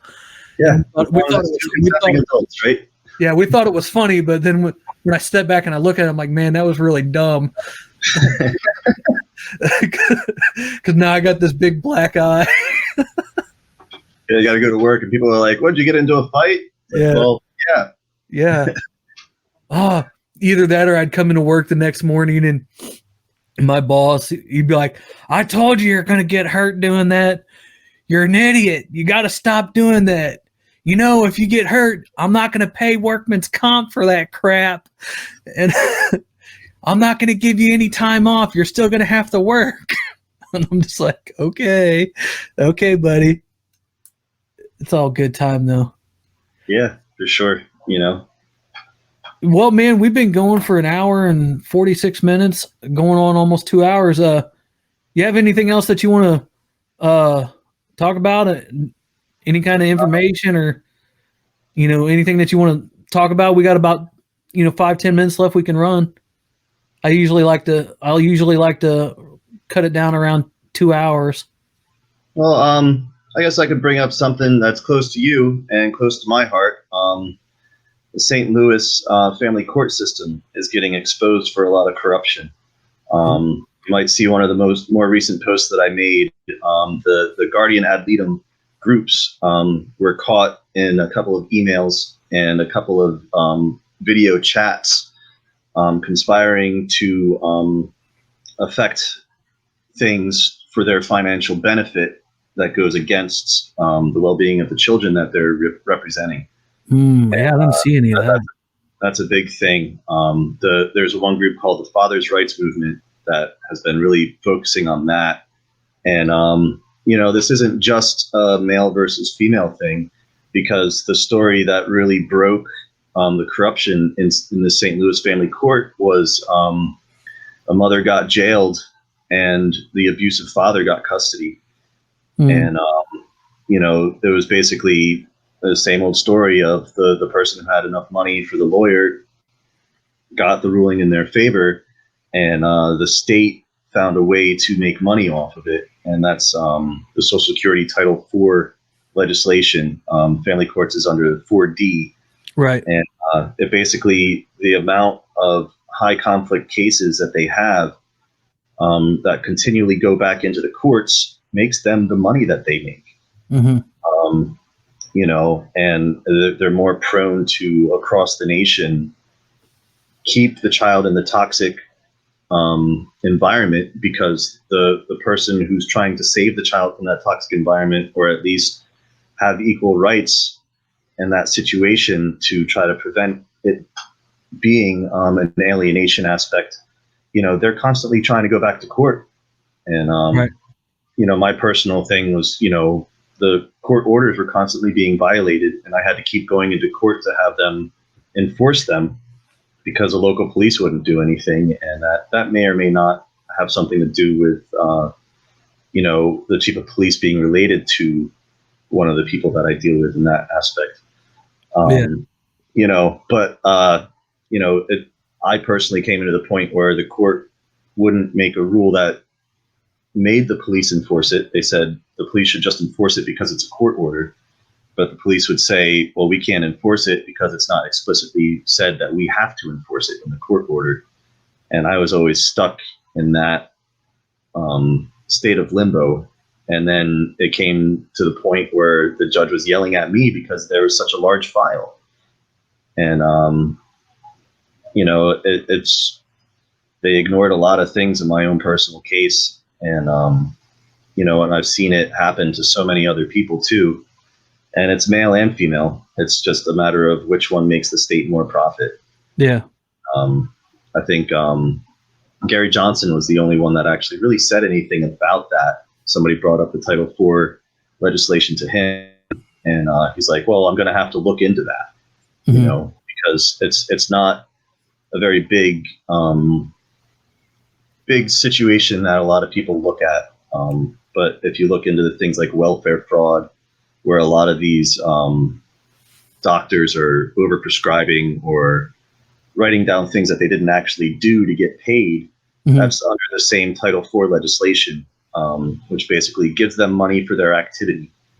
Right. And, it goes into the same aspect of how, some of these people put at-risk patients into high-risk situations during the COVID crisis. Yeah. Because they were going to make more money if more people died. Yeah. And, not that, it's like we really have to focus on those aspects of where we're incentivizing these governmental programs and what those incentives are actually resulting in. Mm-hmm. And, when it comes to the family courts, that's the degradation of our families, of our children, of our relationships, even with our own family themselves. Yeah. Personally, when the recession hit, it was hard for me, and I fell behind on child support when before that I was like, I paid money before they even put in a court order and was able to prove it and all that other stuff. And like, when I had the money, I paid it, but when I wasn't making any money, they basically put in a court order that if I missed 2 weeks of payments, I would get a warrant out for me. And that put me in a cycle where I would apply for jobs, but these jobs in the height of the recession weren't getting back to you until 4 or 5 weeks after you applied. Right. And by the time they even got back to me, there would be a warrant out for my arrest, and I didn't have a driver's license, so they couldn't hire me, or I would get picked up and then they would call me while I was in jail, and then somebody else would get the job because I wasn't there. And then once that all got straightened out and I was able to come back on it and start making payments and start paying towards the arrearages, it was still tough because all the suspensions. I got my license suspended like almost 10 times in 1 year. And I literally got fired from a job because their insurance wouldn't cover me, even if I wasn't driving the vehicle. They just said I had access to it, and the insurance would be too high. So, a lot of that came in, and with New Jersey, they just actually rescinded they're not taking your license away because somebody was able to afford a lawyer to argue these points. And in the height of it, I was like, you don't realize that we're in a recession right now? And the judge was like, no, I don't agree that it's a recession, even though it was right in the heart of it. Because they were still making money for putting me in jail. Right. There was a time when I was on my way to a new job and I got picked up, and my family had actually because I was on the other side of the state, and they went to the place, they paid what I needed to get paid to get me out. And I got that message on my phone before they could like really take my phone away, because thankfully when it's a civil matter, they don't really treat you as much as a criminal, take your stuff away and don't let you reach out. But I found out that they had paid it, and I told the sheriff, hey, it got paid, you're going to be able to let me go. He took his phone out, turned his phone off, and he said, I'm not coming out here for nothing. If we don't bring you back to Ocean County, I'm not getting that $100. And it wasn't him getting the $100. It was just from the Title IV legislation paying them for the enforcement. They get a certain amount of money per time, every time that they pick somebody up and process them.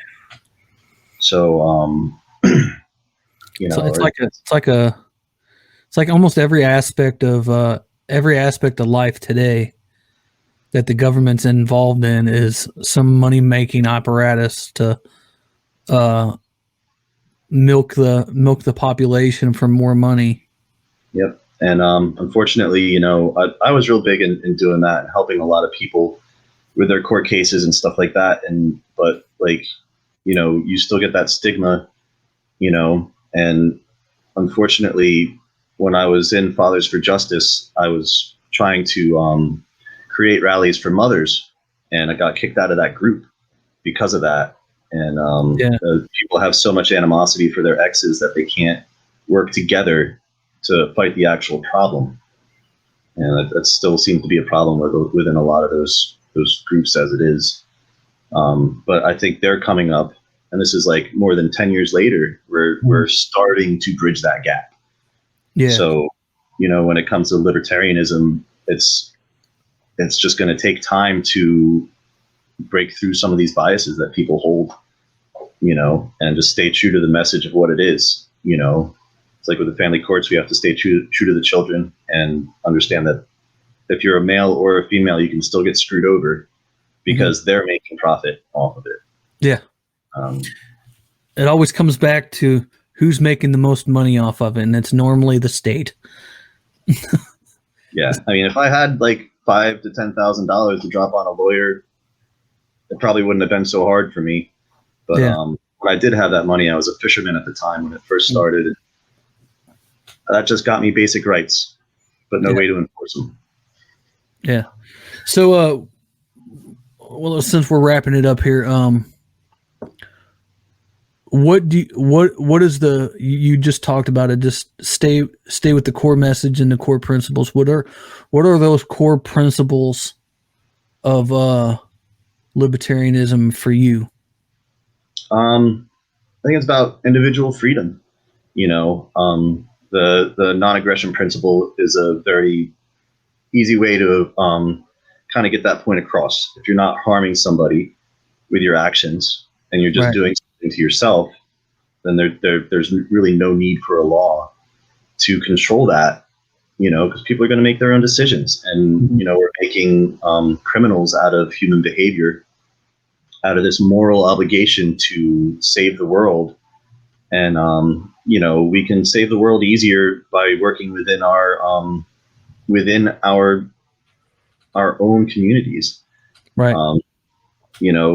Basically there's a group I work with locally called the ESWA, and it's basically they don't get any money, any finance grants. They're not a charity organization, but it's all like member funded, and they're giving.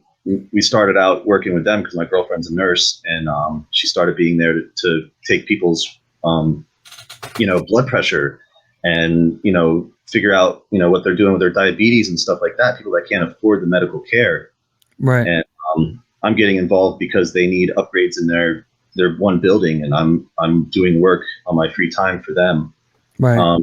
But their biggest roadblock is the government. They're doing the most, like the Salvation Army doesn't do as much for the community as they're doing, but the Salvation Army makes millions. Yeah. And these people are just like barely paying their mortgage, Yeah. And, if they didn't have to worry about all these tax codes and all this other stuff, they could do more, and we really have to realize that if we do more individually for our local communities, we can build each other up more. And then you get to see your neighbors, you get to experience them rather than sitting on a computer and like saying, hey, I'm doing something right for this group of people. You're not doing anything by sitting on your computer. Yeah. Go to those groups that are collecting toys for the kids. Put your time into getting involved and helping people. That's one of the things they do is they help people make phone calls or use the computer that they don't know how to use or don't have. Right. Come to the office, use a computer for these services, and there's also somebody who can help you figure it out, because if you try to call that company, they'll put you on hold for 3 hours and still not give you any help. And we have to strive for that individuality and that intrapersonal relationship with our community. Right. First and foremost. Over the last year, like the only mega corporation that I still use is Amazon, and that's only because that's where I get all my shipping products for shipping out packages and stuff. Mm-hmm. But other than that, everything that I do is local grocery stop or grocery store, which is not a big chain. They got one store here and then one in another town, down the street or down the road from us, which is like, 15 minutes down the road. So they got 2 stores, and then, you know, all the local shops in my town. I live in a small town, so, you know, I don't frequent any big chain stores. I don't give any money to big chain stores anymore. I pretty much stopped that over the last year and a half. And everything I do, everything that I get, and everything that I buy is from mom and pop shops, local stores. Because one of my big things that happened over the course of the last year with COVID and everything, seeing how, you know, the government forced everybody to shut down their businesses while all the big mega corporation and big chain stores were still allowed to be open, even though they sold the exact same stuff. Yep. So after that, I was just like, you know what? No, I'm done. I'm not going back to chain stores anymore. Yeah, I'd rather spend $1 extra for my neighbor. Yeah. And give it to some CEO. I went the whole year, and my mom came up and visited over the right over Christmas break, or right over Christmas, and she wanted to get something, and she had me run up to Walmart to get it. The very first time that I stepped foot in a Walmart in the whole entire year was like December 23rd. Hadn't touched it, drove by it all the time, didn't even step foot in a parking lot of a Walmart or any of the mega chain stores. And that was the first one all year long. I was like, and I told my mom, I was like, Mom, I go, can you send somebody else? She's like, what are you talking about? I was like, Mom, I said that I was never going to a Walmart or any chain store ever again. And she's like, Jason, you just get your ass up there and you go and get that thing that I told you to get. I was like, well, you do it for your mom. Yeah, I'll do it for you, but anybody else, nah. That brings up another point too that I think we can focus on as libertarians, is that the government is not going to change these corporations. Yeah. The corporations with all this money, they're the ones that are putting in these regulations that benefit them and hurt the mom and pop. They hurt our neighbors. Oh yeah. And it just doesn't make sense to me to ask the government to change it, because the government is not going to change it. They put loopholes in it for these companies every time. Mm-hmm. You know, and it's just, you know, it boils down to what are we going to do for our local community, you know, and the age-old saying, don't ask what the country can do for you, ask what you can do for your country. Mm-hmm. You know, and I think that ideology is kind of lost anymore because everybody expects everything to come easy. Yeah. You know, I think that was the big message, the big overall message that the founding fathers had was essentially what you just said, you know, not what your country can do for you, but what can you do? And if you look at it, like, they were all about the individual. They were all about freedom of movement, freedom of association, freedom of essentially do what you want to do. Just don't fucking hurt people. Mm-hmm. For the most part. I mean, we still have the aspect of slavery and everything like that, but that's besides the point, you know. But they built the framework to get us out of that. Yeah, they built the framework to get us out of that. What do you? I've tried to explain to people, like, I think the instrument of government as a whole, like the massive government that we have now, that framework started being eroded right around the turn of I guess you could say right around the time that Lincoln was in office is when, you know, the massive push for the federal government really started because, you know, Lincoln, you know, getting rid of habeas corpus and you know, all the pushes for, you know, essentially the one powerful government essentially started back then. Yeah. And I mean, granted, the circumstances of the Civil War, the good thing that came out of that was the start of the end of slavery. We can't even say that it ended slavery. But, you know, one point that I like to put out on that is in 1864, Lincoln almost lost his reelection due to dissent about the Emancipation Proclamation. Mm-hmm. This is a historical fact. You can find it on history.com. And the only people that were voting in that election were the northern states. So, that really puts a hole in the whole fact that the war was started to free the slaves, because at that point they wanted more people to be able to tax. They wanted more taxation slaves in that aspect. And, you can't, even the fact that he had to go to Kentucky to rescind the Emancipation Proclamation personally so that they wouldn't join the South. It just shows that like they wanted to keep their slaves too. Yeah.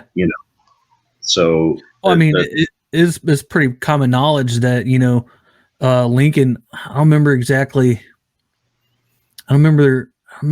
where he said it at. I remember hearing it or reading it somewhere, saying that he didn't really care. I'm paraphrasing. Like he didn't really care either or. He just wanted to preserve the Union. He just wanted to preserve the Union, essentially. And I think that was a big social engineering thing too, to convince people that this was for the slavery and not for the expansion of the federal government. Right.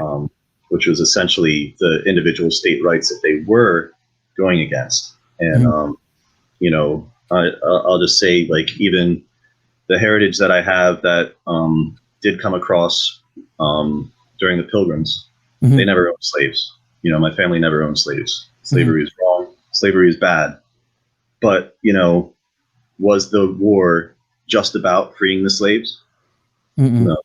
It was about, and I think that's like you said a second ago, the social engineering of that's really where it all started. The progressive movement in American society started there. And it's a way of making people ignore what the oligarchy is doing by blinding them with a moral obligation or a moral rhetoric, And the federal government needs to come down. As much good came out of that. As I said, it was great that slavery started to end after that, but we also started entrenching more power in the federal government.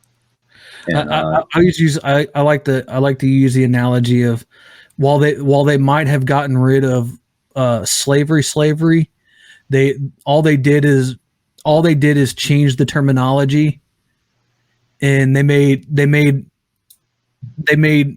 slavery legal in other ways. Oh yeah. Well, what was it? Gone with the Wind. If you can sit through that movie, it takes me a few sittings to watch the whole thing. Yeah. But you'll see that demonstrated in how, when her slaves for her factory were from the prison, she treated them worse than the slaves that she bought. And somebody had to come up and say, hey, this guy is here because he stole a loaf of bread for his family, and you're treating him like crap, And that's I feel like that's part of why they're trying to get rid of that movie, especially too, because it made that point. That's the point that I got out of it mostly. Yeah. And it's reflecting on ourselves as a nation to understand that, not everything was actually for the better of the people. It was for the better of these corporations, because it was even cheaper to have the prison labor than it was to have slave labor. Mm-hmm. Yeah, I mean, that's one thing that I've been trying to do with get people to realize is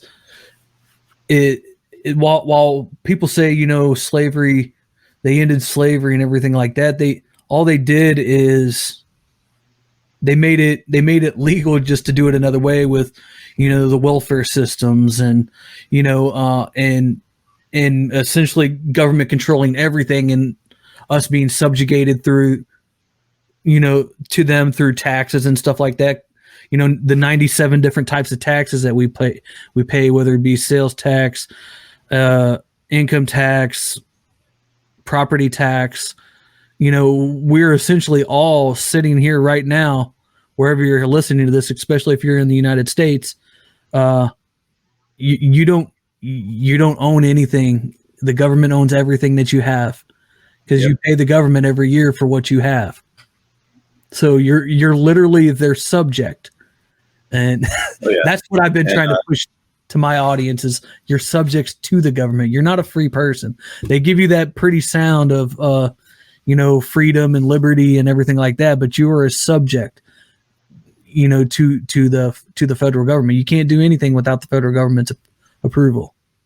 Yep. And, a lot of the things that we have just said can also be kind of misconstrued and still taken out of context. But, the same people that sold the slaves to the American merchants also enslaved my ancestors. Mm-hmm. So it's not about race. It's about what's right and wrong. Yeah. The global economy at that time was wrong to rely on slave labor, of course. Oh, yeah. I'll never be against that. But, Same here. we can't blind ourselves to say that American slavery was the only slavery that ever happened. And the only slavery, that ever existed, because, there's still slavery today, and which is not talked about enough. Oh, yeah. And those same areas, the same areas where it originated from. Mm-hmm. And, of course, the people that are all for this racial justice decided to wear the kente cloth of the tribes that are responsible for all of that. And, that got brushed under the rug real quick, too. Yeah. Like it always does, man. Like it always does. But, hey, man, I enjoyed having you on. If you ever want to come back on and just, talk about anything in particular, if it's one topic or anything like that, or if you guys get further down the line with your new EP or anything like that, or music video, or if you even just want to bring on other people and have conversations about, one particular thing pertaining to like taxes or liberty or libertarianism or anything like that. If you know of anybody that wants to just come on and have conversations, man, you're always more than welcome to come back on. I do like to end the show on an upside. And I always like to give a little bit of inspiration, motivation on life and liberty to the audience listening. So I'm going to give you, however long it takes you to get through it, get a little bit of motivation, inspiration, about life, liberty, and everything to the people to end the show. Well, I guess, just stay doing what you got to do, and, pay attention to what's going on locally. Lift up your neighbors. Yep. That'll lift you up way more than anything else that you could ever do. Cool. Do you want to plug anything that you got going on, any of your social medias or anything like that? You can do that too. I kind of have a group called Libertarian Musicians United. Uh-huh. That's a page. I guess we can try to start pushing that a little bit more after I get into the Libertarian Party more. Cool. But, I also, here in Atlantic City, some of our musical events, we do along with some wrestling events and stuff like that. So, I can try to talk to some of those guys and see if we can get your group out this way, make it reasonable for you guys. We can actually, work some stuff out with that, Yeah, I mean, because the whole point of my thing, like I said a while ago or earlier, it's the journey through, essentially breaking people out of the mold and the mindset of being, essentially being a slave to the government. That's my whole journey, and that's my whole purpose of, my existence on this planet, is to try to wake people up and through that mindset. So you guys, I appreciate you coming by. All of his links, I'm gonna get links for all his stuff, and they're gonna be in the description of the show notes and whatnot. So I appreciate you guys for stopping by. I thank you guys for stopping by one more time. Other than that, you guys take care, and I appreciate you guys. Go check them out. If you don't, I'm going to find you guys. I promise you I will. Cheers. Take it easy.